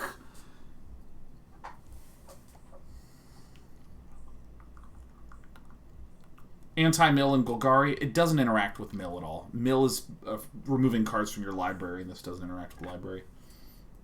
Well, I don't understand the use case for this. I mean, this is just draw 1 billion, is what this is. This is draw 1 billion. Uh-oh, I dropped my pen. Give me my pen. It's my pen, Despy. Alright. Hofrie Ghostforge. Oh, this better make treasure. 3 red, white, 4/5. Spirits you control get +1/+1. And have trample and haste. Whenever another non-token creature you control dies, exile it. If you do, create a token that's a copy of that creature, except it's a spirit in addition to other types, and has, when this creature leaves the battlefield, return the exiled card to your graveyard. So Hofrie turns my creatures into ghosts, and then when they stop being ghosts, they're dead. Oh, this is like a Boros beater. This is very good, right? You Boros, you build, you swing. Yeah, it is a little bit like a Luminous Broodmoth, ain't it? We didn't see Luminous Broodmoth at any point, ever. So maybe you run Hofrie and Luminous Broodmoth, and you go insane.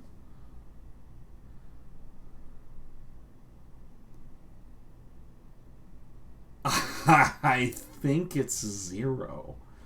Ooh. See, this is how I get my power trip, right? I'm not trying... well, actually, I shouldn't even say I'm not trying. I literally don't crap on the terrible design. I don't say wizards are dumb. I don't say that you're... I do. I'm so mean. But what I do is I say how well I think it's going to do in Constructed. Right, that very narrow statement. And I find great power tripping in just going 0 out of 5 in Constructed. Oh, it feels so good. Oh my god, Scutagium. What a delight to see a Scutagium gifting 5 on our stream that's going to go long, because we're at 192 of 275. We never finish on time. It's taken us, let's see, 5... Oh, Scutagium says bribe. All right, you want this? This is the best Boros card in the set. The biggest problem with Boros is that it runs creatures and not Emergent Ultimatum. And so, one of the great ways that Hofrie Ghostforge can get around that is by having your creatures double down. Now, if you've ever had any friends that are degenerate gamblers, anytime they're losing, they do a technique known as doubling down, where in the best case scenario, they're back to even. And in the worst case scenario, they've lost all their fucking money. So Hofrie Ghostforge is doubling down embodied as a dwarf cleric. So what Hofrie Ghostforge lets you do is summon a bunch of mediocre creatures, and when they die, you get them back again, except now they can die twice. So hopefully this is enough damage for you to punch through. And remember, any creature that lives twice gets 2 chances to kill the enemy. And you would take 2 chances over 1 chance anytime I gave you a chance. So I don't know why you wouldn't put 2 of these in there so you get 4 chances out of that. And that's I'm a math major, and that's how that works. So ShadowCat91 says, I'll bet you destroyed your high school's debate team. Actually, on that point, I think high school and college debate is one of the most destructive forms of communication I have ever seen. I am appalled at just the core thesis of debate, which is that I am going to begin with the idea that I am right. And begin with the idea that they're wrong. And convince this stranger of that fact no matter what. That is, I think, appalling. Because I actually feel like the correct way to communicate is, here's what I think, let me hear what you think, and together we can help learn maybe what we think the thing is together. I mean, I just think debate is horrible. I know people in debate who all of a sudden just fixate on the idea of like, oh, Sean, you're wrong. You're totally wrong. You're absolutely wrong. You're wrong. That's wrong. You're wrong. You're wrong. And I'm like, would you fuck off? And they're like, what? Why are you so emotional? I'm discussing ideas. My God, like, I mean, I think debate is stupid. I think the idea of a structured form of trying to argue through and prove something, like, okay, let me try out this argument. What if we said X and Y and Z and W, and I am attempting to argue a position, but the idea is that I'm presenting arguments and we're looking at them together as collaborators. Oh my God, it's horrible. I just think it's ridiculous, man. Like, I was in debate, and then I went to something where they called students down to just impromptu pitch a perspective. And they called me down to do something, and I was like, I'm not doing it. It was for a class. I got like a 0 out of whatever the grade was. I was like, I'm not doing this. I think this is offensive. Oh, God. And again, I think that it's interesting, the idea of you argue this position, you argue that position. Now that we're done, let's sort of look at it and let's see what we did. But like the whole idea of just like, nope, I owned you, I crushed you, and I walked out right. And then like everyone's miserable. No one knows anything new, but one guy is pumped full of testosterone. I did it. Humiliation. A common debate technique. White, black. Target opponent reveals their hand. You choose a non-land card from it. That player discards that card. Put a +1/+1 counter on a creature you control. Fuck. Oh. This card is very cool. Very, very good. Gonna give it a 4 out of 5 in Constructed. We've seen Thoughtseize be a very, very popular deck. We've seen Thoughtseize be a very, very popular card. We've seen Agonizing Remorse be a very popular card. Humiliate is just a creature-focused way to do that. Orzhov looks very nice. Infused with Vitality. This is what's happening to you, listening to me. Black-green, instant. Until end of turn, target creature gains Death Touch. And when this creature dies, return to the battlefield, tap its owner's control, you gain 2 life. It's a nice little combat trick. Very limited in scope. Joe says you need a creature to target, though. No, you don't. This is target opponent reveals their hand, and you choose a non-land card from it. That player discards card. Put a +1/+1 counter on a creature you control. So it's not a requirement for it. Thank God. Otherwise, this would be terrible. This is 0 out of 5 Constructed. I don't see a reason why you would ever need to do some sort of save like this when you could just have an additional creature, unless there's some sort of insane ETB effect. Inkling Summoning. It's a lesson. So for 3 mana, I can make 1/2/1 white and black Inkling creature token with flying. Nuh-uh. Kazmina. Enigma Sage. Oh, yeah, Kazmina. Oh, yeah. 1 green, blue. Each other planeswalker you control has the loyalty abilities of Kazmina, Enigma Sage. So I can scry 1. I can create some fractal creature tokens. And I can search a library for an instant or sorcery card that shares a color with this planeswalker, exile that card, then shuffle and cast a card without paying its mana cost.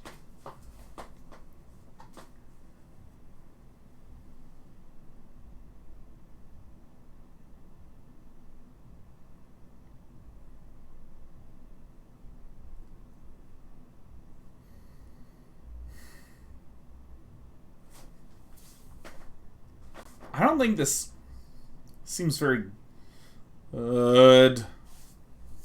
Scutagium just gifted 20 subs and says, I came from debate. This hits home personal, and this is why I'm gifting you 20 more. I wish I had a clip of what you said.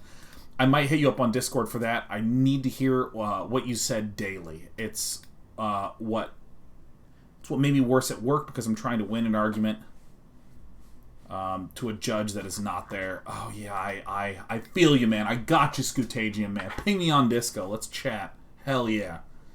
But yeah, no, I come from a math background, which is about you and I inexorably coming to the same conclusion and the joy of that sort of collaborative process, which was the complete opposite of debate. And I was just like, whoa. All right, so here's the real joy of Kasmina Enigma Sage, is that every Planeswalker out there now has a +2 instead of a +1. So really, Kasmina Enigma Sage is target Planeswalker I have can like grow at double the rate that it was able to grow at before, and I can't understand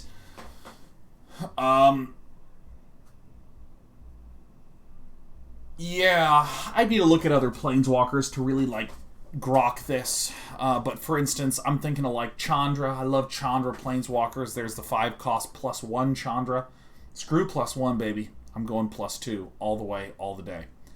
Yeah, +2ing Narset would be a beating, but I don't play with Narset no more. Ooh. Yeah, I'm just gonna move on. Killian Ink Duelist. Oh, wait, this with the Teferi. Where I can do +1 every single turn. Oh, that is interesting. I like that shit. Killian Ink Duelist. I love the Inky Orzhov look so much. White, black, 2/2, lifelink menace spells. You cast the targeted creature, costs 2 less to cast.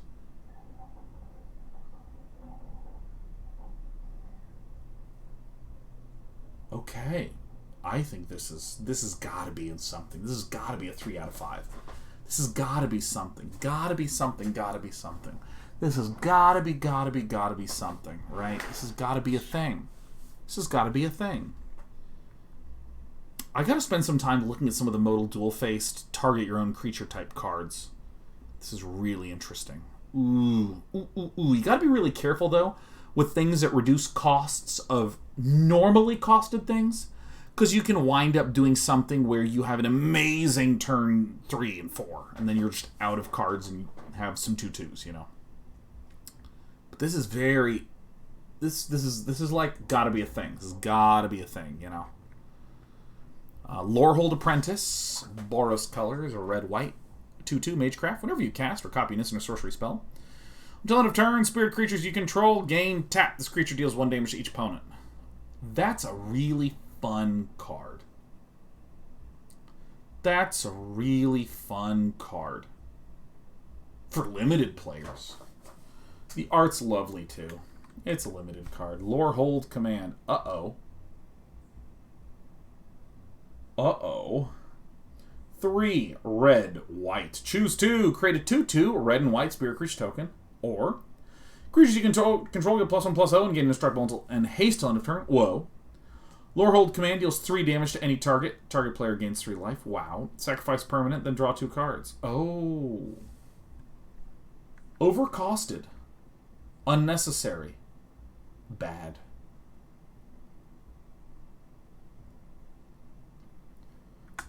Will Sean try to make this work with Outlaw's Merriment? Find out on Thursday. Lorehold you know what it says.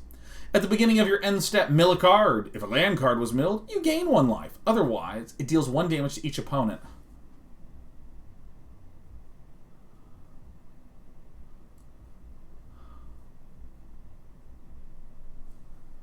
Whew. Oh, goodness.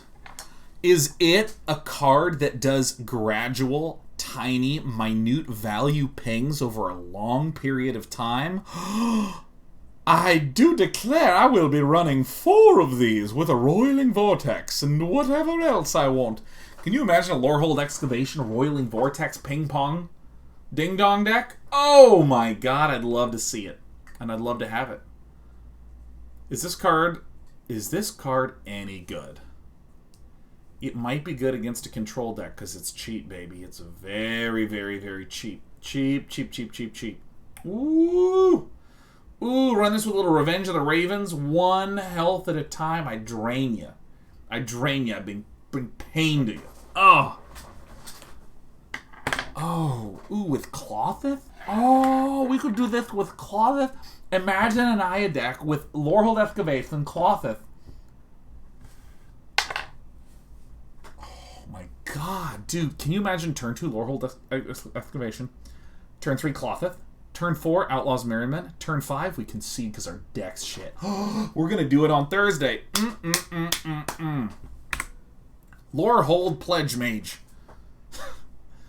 1 and a double Boros pair. First strike, 2/2. Whenever you cast or copy an instant or sorcery spell, it gets big.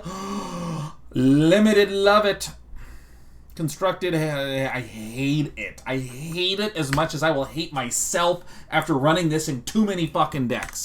Yes. Maelstrom Muse. For 1. Blue. Hybrid is it? Red. Flying. When Maelstrom Muse attacks, the next instant or sorcery spell you cast this turn costs X less to cast, where X is Maelstrom Muse's power as this ability resolves. I am an Izzet player, and I am focused exclusively on making things unbelievably huge. Will I try to make it work in Constructed? Maybe, baby. Will it work? No. Magma Opus.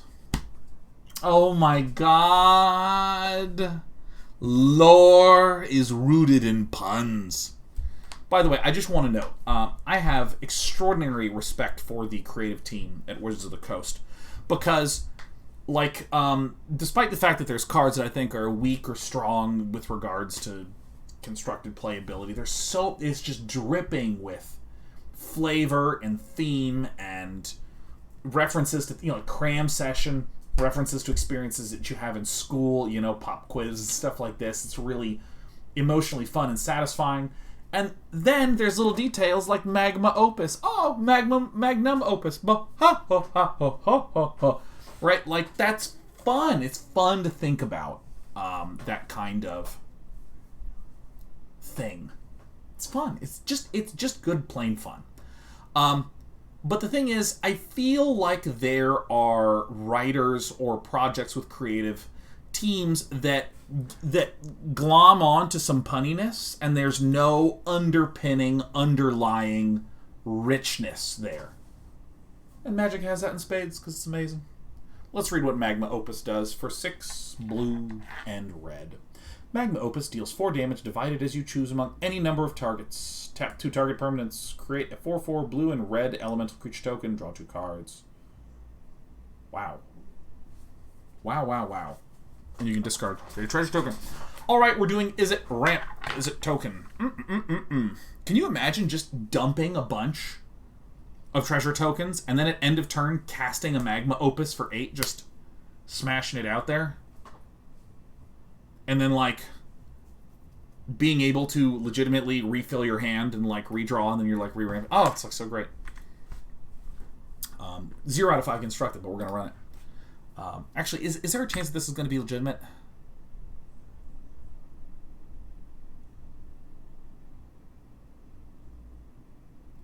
I might try to run this in a Jeskai list. I might try to do that, because I really love Inspired Ultimatum, but it struggled because it was not an instant speed spell.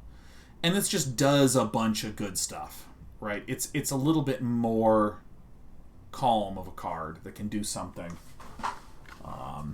Yeah, I think that there's a reasonable chance of running this kind of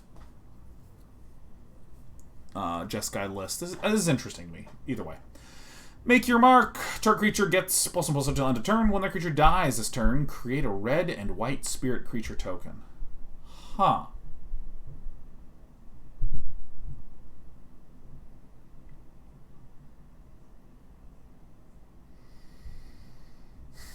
Arachnid Jester says, oh, hi, make your mark. Yeah, this card's terrible and constructed. Manifestation Sage. For the hybrid Simics. When Manifestation Sage enters the battlefield, create a 0/0 green and blue fractal creature token. Put X plus counters on it, where X is the number of cards in your hand.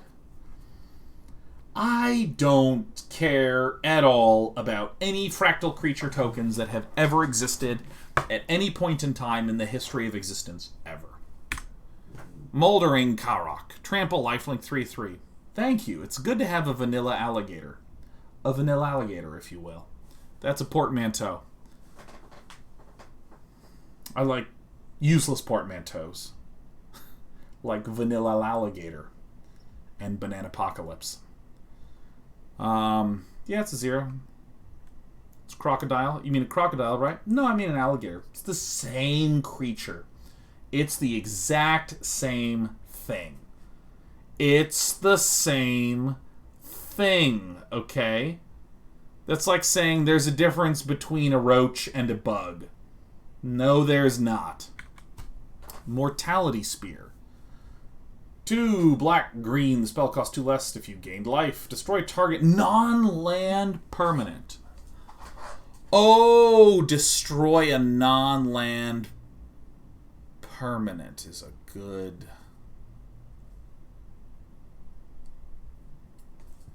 thingy. Instant speed destroy a permanent is pretty fucking sick for 4. Ooh, this feels good in some Jund. Some Jundi. Wow. Yeah, I would give it a 5. I would give it a 4, or probably a 4, actually. Probably a 4 in Constructed, because destroying a non-land permanent is disgusting. It's so flexible. And it's instant speed. I mean, this is just disgusting. Like, Binding of the Old Gods is already very good. But the fact this is instant speed makes me really comfortable to run it. Uh-oh.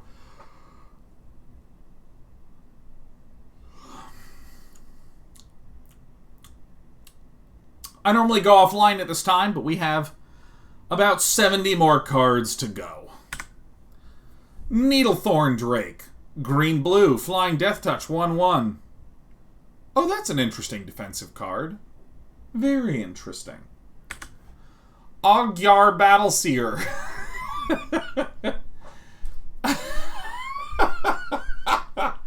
You know, I grew up in Leawood, Kansas, where, you know, a lot of people have neutral accents, but, you know, you get your draws going there.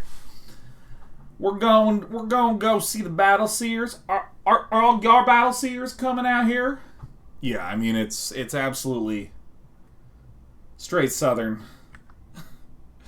Needlethorn Drake is a defensive card that I don't think is going to show up in Constructed. Oggyar Battleseer. Oh yeah, I'm fast. I'm an ogre shaman. Just got done hanging in the swamp. I'm going to scry one. Mariam D says, none of us in Leawood speak that way. You know, in Leawood, it's a pretty neutral accent. But you definitely get some people. I went to school with some people that kind of talk a little bit like this. You know, so in the Midwest is known for like a neutral accent.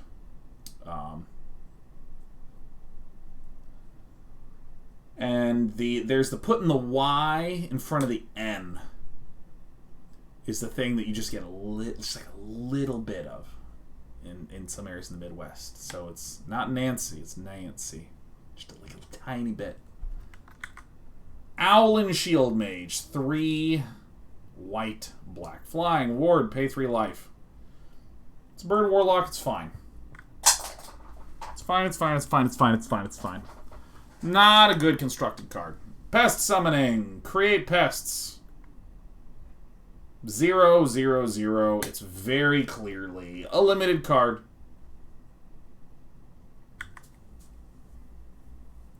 Practical Research. Draw 4 cards and discard 2 cards unless you discard an instant or sorcery card. Oh, shit. My Is It Ramp deck is going to absolutely blast this shit. Oh my god, Practical Research. This is pay 5, draw 3. And I like that at instant speed. I think this is a 3 or 4 in constructed. I actually just think an Is It control list is going to be and look good. Oh, excuse me. I think it's going to be and look good. Oh, excuse me. Excuse me, I need to eat a salad.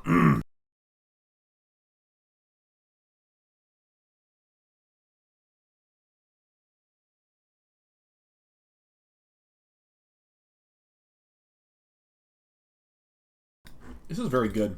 Cards that are like, draw several, excuse me, and then discard 1 is really nice. It's really, really nice. Like, draw 4, discard an instant or sorcery. I'm already trying to discard instants and sorceries. I have to blow my nose. Oh, there's my neighbor blasting music again. There they go. I don't know why. My neighbor, just like every day, every single day, I have to like knock on the wall. It's like, doesn't change. Like, just draw a line on your stereo and be like, I won't go past this point. Alright. Prismari Apprentice. Yeah, I'd give this 3 out of 5 constructed. Prismari Apprentice. The Is It colors, blue-red. 2/2, Magecraft whenever you cast or copy an instant or sorcery spell. Prismari Apprentice can't be blocked this turn if a spell has mana value 5 or greater. Put a +1/+1 counter on Prismari Apprentice? No. Not on my constructed watch. Prismari Command. Oh my god, the command is looking so good. 1 blue, red. Prismari Command deals 2 damage to any target. Target player draws 2 cards and discards 2 cards. Target player creates a treasure token. Destroy target artifact. Dude, Is It ramp is fucking it. It is in. And frankly, all these Is It colors, it's Vaporwave. It's the Vaporwave aesthetic. This is incredible. Prismari Pledge Mage. Is It Defender 3/3. Whenever you cast or copy, it can attack as though it didn't have Defender. You, sir, are a limited card, but a fun one. What was that? It was like the Colossal. It was the. It was like an Outburst Colossus or something like that I really liked. I really liked that card, even though I can't remember the name of it. Was it the? It was a 4/3 thing. It says Sean's Prismari, not Is It. Watsi won't hire you if you use Ravnica names. I'm gonna use Ravnica names, man. Piston Fister. That's right, the Piston Fister.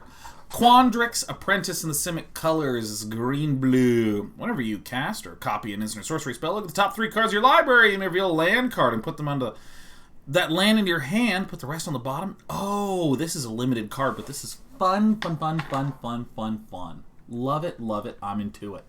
But only in limited, not in constructed. Limited. Quandrick's Command. 1 and green-blue. Choose 2. Return target creature or planeswalker to its owner's hand. Nice. Counter target artifact or enchantment spell. Weird. Put 2+1/+1 counters on creature. Okay. Target player shuffles up to 3 target cards from their graveyard into their library. This is very situational. Like, this, like, really... I really think it's the target player shuffles up to 3 target cards from their graveyard into their library. That's the only one that's really interesting to me. And I think that's a very situational one, so I don't like it. Quandrick's Cultivator, it's the weird mana cost. When Quandrick's Cultivator enters the battlefield, you may search your library for a basic forest or island card, put it onto the battlefield, then shuffle. Okay. Simic's got some mega ramp going on. There is a lot of put land onto the battlefield type cards that are here. And 4 costing cards that ramp help you cast the 6 costings earlier. So if you did like Wolf Willow Haven and then turn 3 Quandrick's Cultivator, you could go turn 4 just hard cast the put out 2 more land and then put out 1 and then you'd be in good shape. There's a lot of really good ramping cards in Simic. Like a lot. Quandrick's Pledge Mage. 1 in the hybrids. A 2/2 whenever you cast or copy an instant or sorcery spell, put a +1/+1 counter on Quandrick's Pledge Mage. A very good limited card, not good in constructed. Quintorius Leviosa. Field Historian. 3 red, white. Spirits you control get big whenever 1 or more cards leave your graveyard. Create a 3/2 red and white spirit creature token. Wow. Wow. Yes. Yes, yes, yes. Yes, yes, yes, yes. Yes, yes, yes. This is the best. This is a good limited card. I want to make this work in Constructed. I don't know how I would. It's a 5 mana where then you have to do stuff, but I really like this. I think Quintorius Leviosa is nice. Yeah, it works with Clothis, absolutely. Probably a 0 out of 5 in Constructed, but I want to make it work. I want to make it work. Radiant Scroll Wielder. 2 red, white. Instant sorcery spells you control have life link. Oh, don't you want to just shoot someone for 20? At the beginning of your upkeep, exile an instant or sorcery card at random from your graveyard. You may cast it this turn. If a spell cast this way would be put into your graveyard, exile it instead. Huh. This is fun. This is a fun card. It's not a good card, but it's a really fun card. This is an absolute beater in Constructed. Excuse me, it's an absolute beater in Limited. Like super, super, super, super, super good. Because in Limited, you're just getting free value every single turn. You play this later on, keeps generating extra value. It's just a really, really solid limited card. Maybe one of the better limited cards that we've seen today. By the way, this says you may cast it this turn. It doesn't say you may cast it without paying its mana cost. You still have to just cast it normally. Reconstruct Eastwall. 2 red, white. Return up to 1 target artifact card, up to 1 target enchantment card, an instant, sorcery, planeswalker, graveyard to your hand.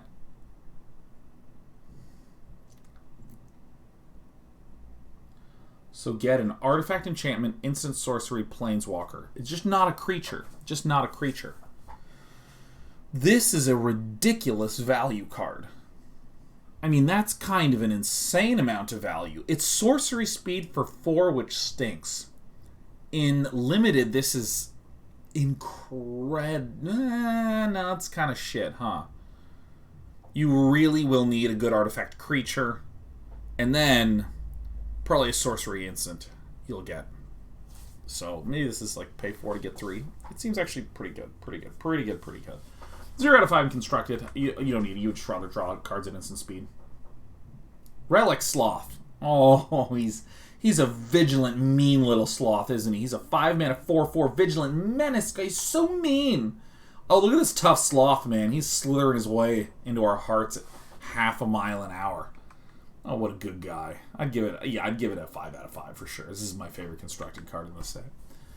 Return Past Caller. It's using the weird mana, but it's 3 red, white hybrid. Huh. Flying. When Return Past Caller enters the battlefield, return target spirit, instant, or sorcery card from your graveyard to your hand. Ah, come on. That's so uneventful. Oh, it's a 4/2 flyer for 6 that brings one thing back. Boo! Boo, boo, boo, boo, boo. No, 0 out of 5. Don't even like it in Limited because it's disappointing. No. Rip apart, Lisa. Red and white. Rip apart. Deals 3 damage to target creature or planeswalker. That's pretty nice. Destroy target artifact or enchantment. It's pretty nice. Sorcery speed.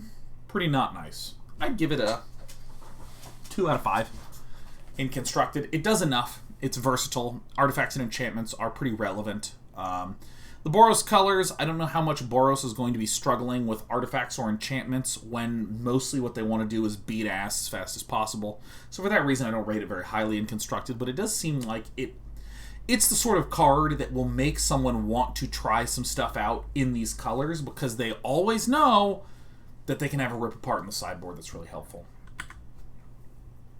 Rise of Extus. Not Ecstasy, just Extus. 4 in the hybrid Orzhovs, exile a creature. Exile up to 1 target, instant or sorcery card from a graveyard. Learn. No. Nopey nope. Super duper limited. Don't even like it.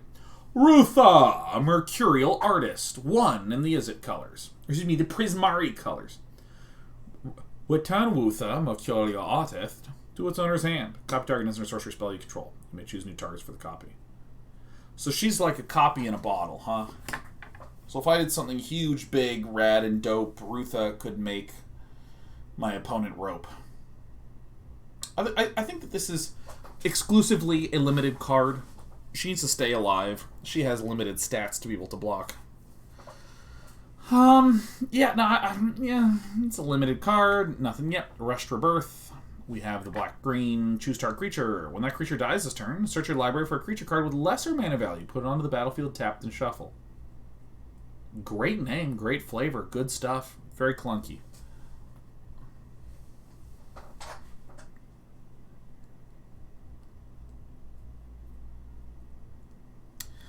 Okay, this is choose target creature, not choose target creature you control. When that creature dies, search your library for a creature card with lesser mana value, put it onto the battlefield tapped.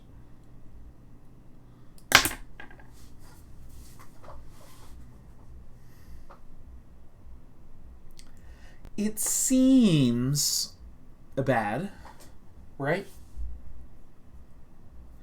Because this is the sort of card where I can't really plan around my opponent doing something sick that I can then respond to and counter, do stuff. Because, what if my opponent doesn't run good creatures, or runs only cheap creatures, or runs really circumstantial creatures? It's a dead card unless I have a good self-deck plan. And again, I say this a lot, but why are we not running a creature in place of this? Almost always in Constructed, you'd rather have a creature. Because it's easy to imagine on turn 6, I play a Vorinclex. My opponent can't kill the Vorinclex. And then it's my turn again. I swing with the Vorinclex, and then they kill it. And then I Restorative Burst it. And then a 5-cost thing comes out. And then,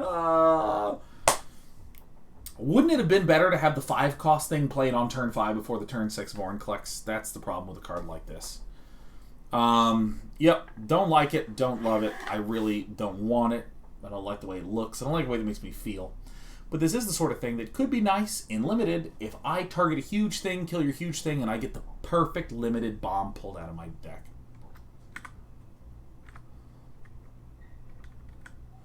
Shadewing Laureate. Ah, yes, the Orzhov funny costers. Flying. Whenever another creature you control with flying dies, put a +++ counter on target creature you control. Alright, a flying 3/3 that makes things bigger, but only if they're flyers, and we have Inklings. This is just a limited card. Seems very, very limited in scope. Shadrick's Silver Quill. Oh, yeah. 3 white-black for some gorgeous art. An Elder Dragon that's 2/5 with flying and double strike. At the beginning of combat on your turn, you may choose 2. Each mode must target a different player. Target player creates 2/1 white and black Inkling creature token with flying. Nice. Target player draws a card and loses 1 life. Cool. Target player puts +1/+1 counter on each creature they control.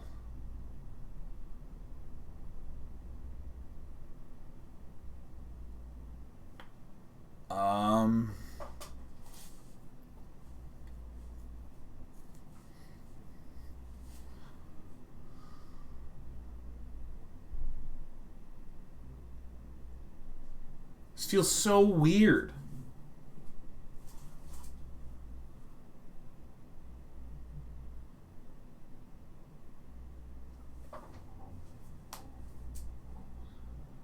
Wait, okay, so at the beginning of combat on your turn, you may choose 2. So does that mean I can either choose 0 or choose 2? That's what I'm reading it. So I can either choose to just have Shadrick's Silver Quill. 0. Screw this card. Screw this card. 0, 0, 0, 0. I don't think that this is a hero. I don't like this card. This card just seems weird and bad. Because remember, you're in Orzhov colors. And what is Orzhov generally doing? Like if you're pure Orzhov, pure white-black.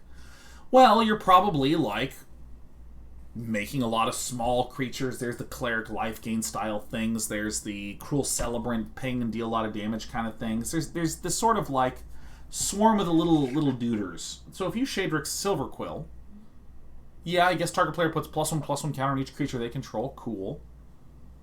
But then it's like a 5-mana, 2/5 double striker that can just get picked off even before combat. It's like, meh. I'd rather just have things that help enable in a more direct, clear, controllable fashion. And the fact that, it's giving my opponents, I don't know, it's just, weird. And then, okay, what if I'm Esper? Is this a card I want to run? It's like an Esper control list or something? Or like another 3-color control list? Like, I don't know. It doesn't feel like it. Silver Quill Apprentice, whenever you cast these things, target creature gets big. Sure, cool, great. Ooh, yeah, here we go. We're getting the Silver Quill commands. The Despy the Cat commands. You hear? Smell my forehead. Yes, smell my mouth.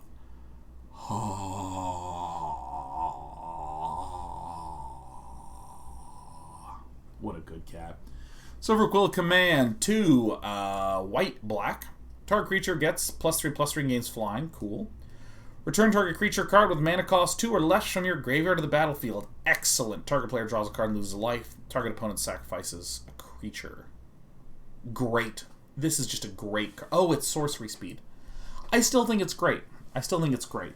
I mean, I see you investigating. Do you like it? I love it. I love it quite a lot. I think this is a good card. It does a lot of the things that a combat-focused creature deck would want to do. Just don't know. Despy. Alright, let's see if we can get her to follow the mouse cursor. Hey, look at this.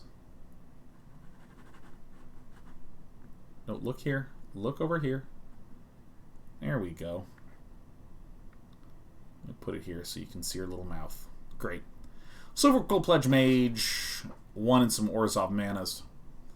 Whenever you cast or copy an instant or sorcery spell, it gains choice of flying or lifelink until end of turn. Oh, that's actually pretty good for limited. But, yeah, you know, we're constructed players. What if I go left and right? You will only follow it if it's slow. Got it. Silver Quill Silencer enters the battlefield. Choose a non-land card name.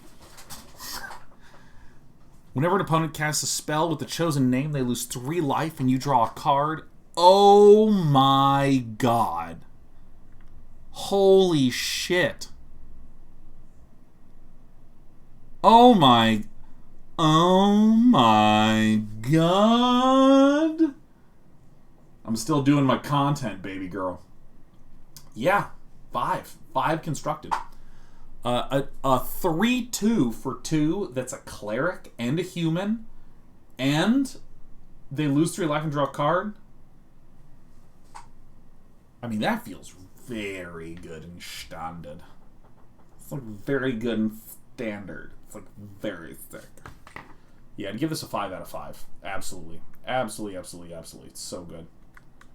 Spectacle Mage, flying 2/2 bird shamanist, and sorcery spells you cast with mana value 5 or greater cost 1 less to cast. They're making Izzet for a rampy boy like me. I've never seen such rampiness. This is amazing. Jim Lincoln says, I'm not a cat. Hello, I'm not a cat. I'm prepared to proceed. Look at this little scarf she has. Oh, she likes little scratches on the chin. Oh. Create this. Nope. Stop yawning. Okay, let's not. That's a monitor. Okay. There you go. Thank you. Spiteful Squad. 2 white-black. Death Touch. Enters battlefield with 2 plus. When Spiteful Squad dies, put its counters on target creature you control. Way too expensive. Way too bad. Don't like it. Not going to do it. Square up. Target creature has toughness 4/4 until end of turn. That's hilarious. Kind of weird, but very funny. 0. Stonebound Mentor. Oh my god, I'm on 240 at 275. We're going to do this together, you and me. Oh my god, covered in hair. Whenever 1 or more cards leave your graveyard, scry 1 for a 3-mana 3/3. I think that Boros is going to be really fun and limited. Really fun. This card is knotted and constructed. Tanazir Quandrick. Oh, it's the Simic Elder Dragon. 3 and green and blue.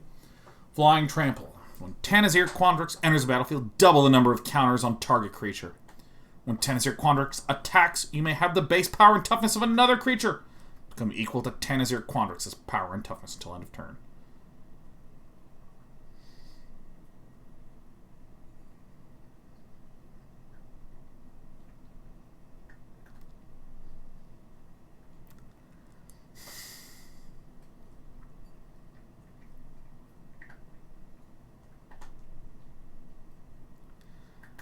Yeah, it is other creatures, not...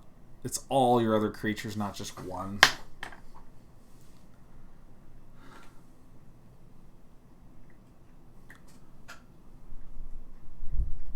Zero? A zero? 0 out of 5? Meant to be played with fractals? Exactly.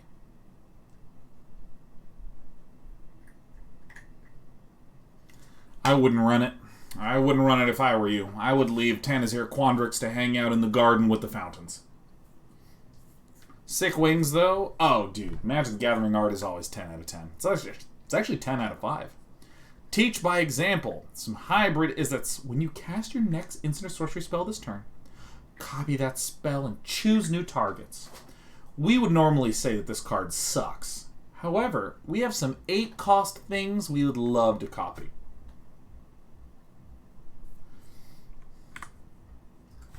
Tend the pests. Black-green is an additional cost to cast a spell, sack a creature. Create X 1/1 black and green pest tokens, where X is the sacrificed creature's power. Oh, I'm going to use this to sack a pest to make a pest. You know it. This is a limited card only. When your opponent tries to remove one of your dudes, you sack it in response to make many little 1/1s. Thrilling Discovery, you gain 2 life. Then you may discard 2 cards, and if you do, you draw 3 cards. Pretty exciting. Not a chance. If there's some sort of weird fill the graveyard, Boros, Mardu nonsense, this could be a little enabler, but I'm not feeling it.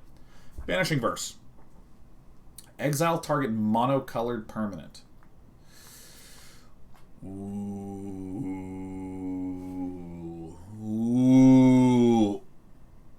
Ooh, my God, it's really good. Oh my God, it's really good. This is ridiculous. Exile a permanent, and all it has to do is be one color. The fuck? I mean, this is ridiculous. I kind of think that this is going to be the run 2 of in the main deck and 2 of in the side sort of thing. I mean, this is... Orzhov has some good shit. Are artifacts monocolored? They are not. They have no color. Lands have no color.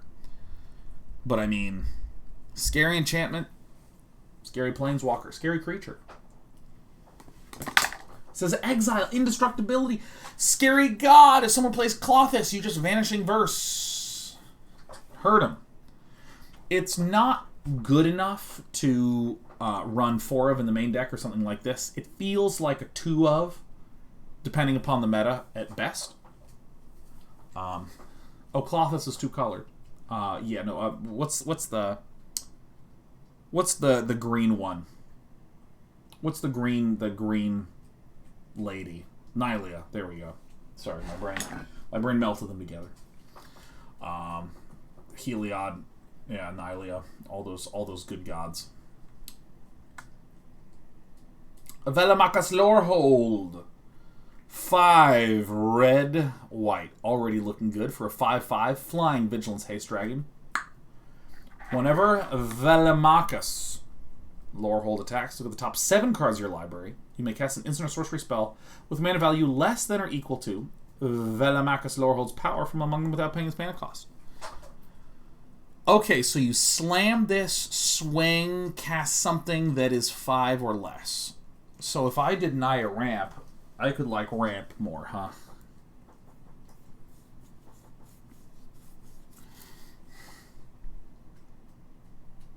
This is good. Not great, though. Maybe a 1. I'd give it a warm 1. I'd give it a 1. But it's like a positive 1. It's like you could be number 1. I think it's a 1. I think it's a 1. Is it a 0? It's gonna see some play. Is it gonna see play in decks that are good? It's not gonna be a chance. Venerable War Singer, 1 red, white, 3/3, Vigi Trampy. Whenever Venerable War Singer deals combat damage, you may return target creature card with mana cost X from your graveyard, where X is the amount of damage. Okay, so this is kind of interesting. Feels very limited-y, where there's going to be a lot of death, not like in a curve-out sort of desperation sense of an aggro Boros list, so no. Witherbloom Apprentice. 2/2, whenever you cast or copy an instant, you lose a life and you gain a life. Oh. Oh, that's better than I thought it would be. It's still 0 and constructed, but better than I thought. Witherbloom Command, yes. Target player mills 3 cards, then you return a land card from your graveyard to your hand. Okay. Destroy target non-creature, non-land permanent with mana value 2 or less. Target creature gets a little smaller until end of turn. Target creature loses 2 life and you gain 2 life.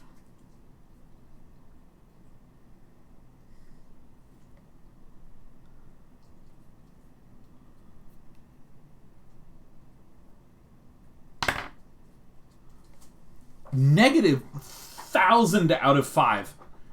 I'm so disappointed in Witherbloom Command. It's terrible. It's a sorcery speed, 2 cost, do nothing card. Witherbloom Pledge Mage. Whenever you cast a spell or copy an instant sorcery spell, you gain 1 life. Doesn't even hurt the other person. Ugh. Zimone, Quandrick's Prodigy. A green and a blue for a 1/2. You put a land card from your hand onto the battlefield tapped. Huh. Draw a card. If you control 8 or more lands, draw 2 cards instead. Huh. That is a flexible creature.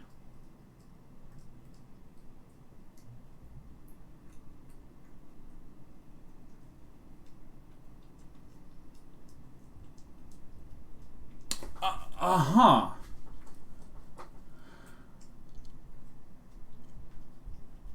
I don't feel good about it because of the fact that it's a creature, and then I have to pay mana to bring a thing down.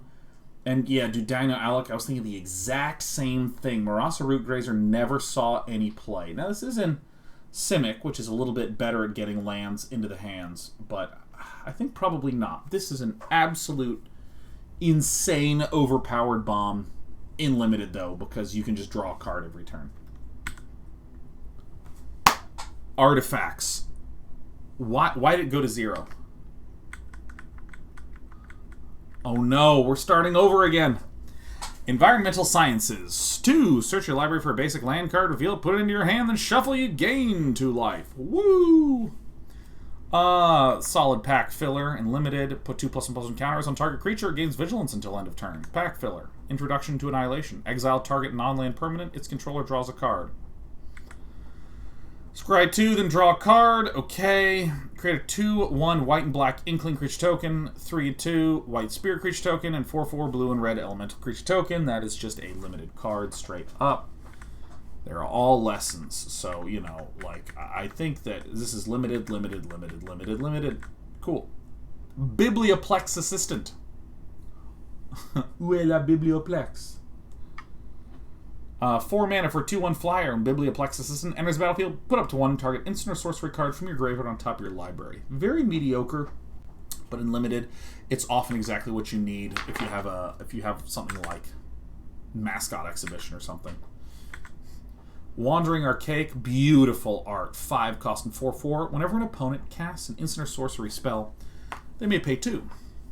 If they don't, you may copy that spell. You may choose new targets for the copy. Wow.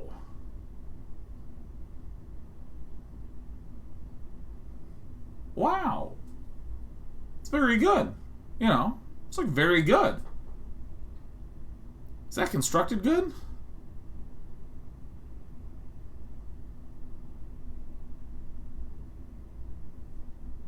No. No. 0. 0 out of 5. Explore the vast lands. Each player looks at the top 5 cards of the library, reveals a land, and our instant sorcery from among them, puts the cards they reveal that way into their hand, the rest on the bottom. Each player gains 3 life. I don't know why I'm going to spend a card to give you a card in life. I don't know. Campus Guide for 2.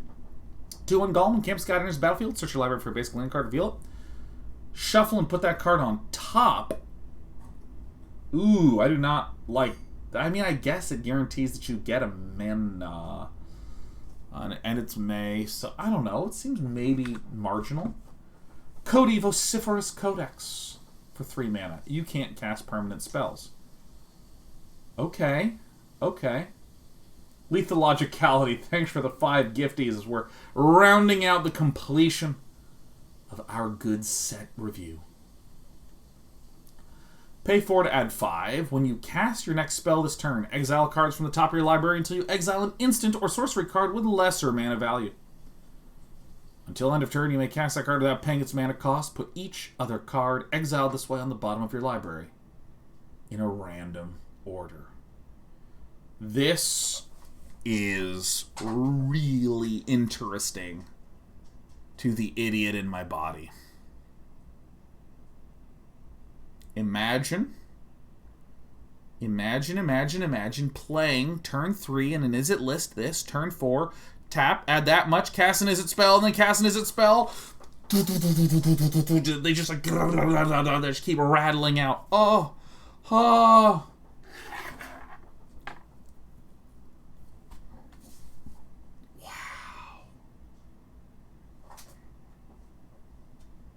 Man, this is cool. The problem is that it's a 1/4 creature that sucks. That is the problem. So I'm going to give it a 1, because we think it'll be run. Cogwork Archivist for 6/4/5 with reach. Put target card from a graveyard on the bottom of its owner's library. Anti-mill tech in the limited. Doesn't really matter. Feels kind of good. Oops, wrong button. Excavated Wall. A 1-cost 0/4 where you can tap to mill a card from yourself. Huh. This is one of my actual favorite things about Magic the Gathering, is that they print cards like this, that, like, this is not frequently going to be a top card in Constructed. It's like really thin circumstantial stuff.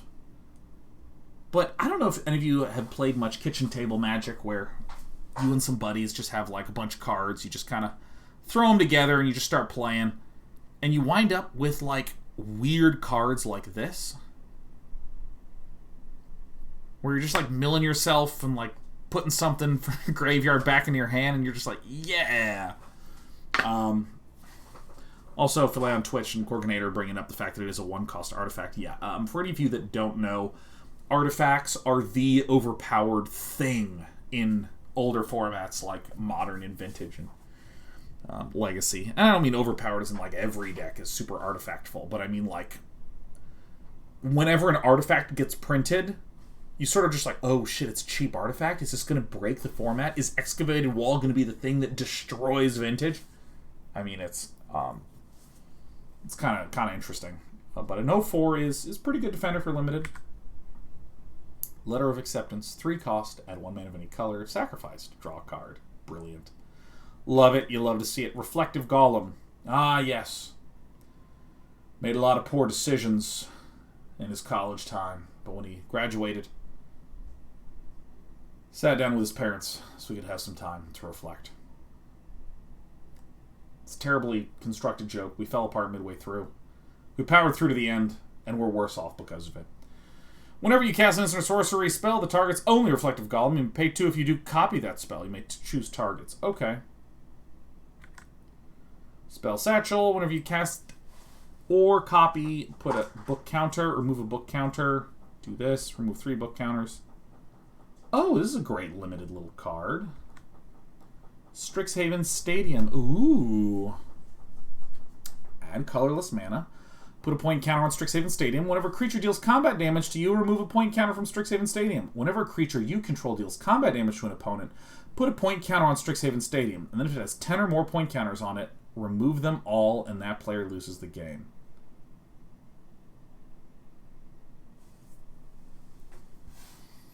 Okay, wait.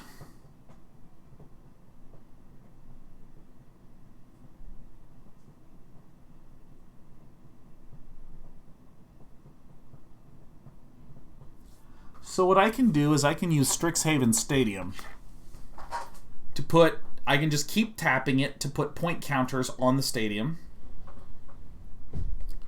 And then I can, like, when I have 10 or 9 or more points, I can, like, play a quick haste flyer, poke you in the face, deal 1 damage, boom, and I'm at 10.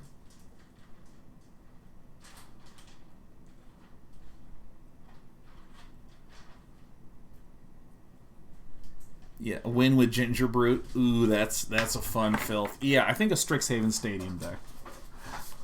Oh, man. Chochacho says, there's a broken combo somewhere out there that untaps this to generate infinite mana encounters. This is good. This is good. We're going to do some bullshit with this. Team Pennant. Wait, can I lose? No, you can't play Strixhaven Stadium and then fucking lose. You play the stadium and you lose it? Oh, it feels horrible. Team Pennant, 1 colorless. Equipped creature gets +1/+1 and has Vigilance and Trample. Equipped creature token 1. Equip 3. Huh. This is kind of interesting. It's like a little pest booster. It's very cheap.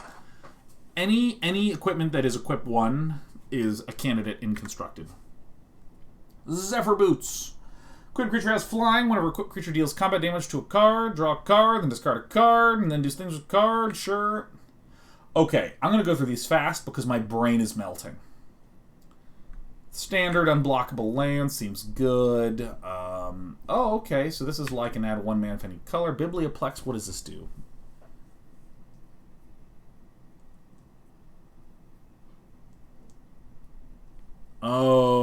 Okay, the Biblioplex allows me to draw if I have 0 or 7 cards. This could be a thing in... This could be in like a really weird controlled deck. Nope, it's fucking bad. Frost Boil Snarl. Oh, these lands are very... very desirable. Holy shit, do I want these things. What do you think, my little cynical cat? She's just like... Oh, that's actually a pretty nice limited one. That seems good. Oh, the come and tapped and you can scry. Come and tapped and you can scry. I mean, this is just incredible. Oh my god, the art on these things is just ridiculously good. Okay, yep. Oh my god, we did it. We did it. Despy, we did it. We're amazing. We're amazing. I'm gonna move you. Yeah! That is the fact. Ow, you little jerk. We've done it.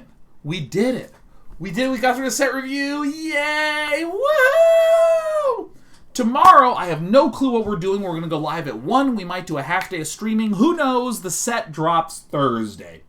I booked out Wednesday as a streamer pre-release event, and that has been not just canceled for tomorrow, but canceled permanently for some reason.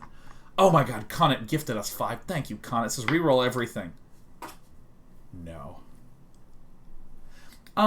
Thursday, Friday is going to be Strixhaven launch, and then Tuesday, Wednesday, Thursday, Friday next week, Strixhaven. We're going to try to find the hottest jank that we can. But the only thing hotter than the jank that we're going to be running is you hot and successful viewer.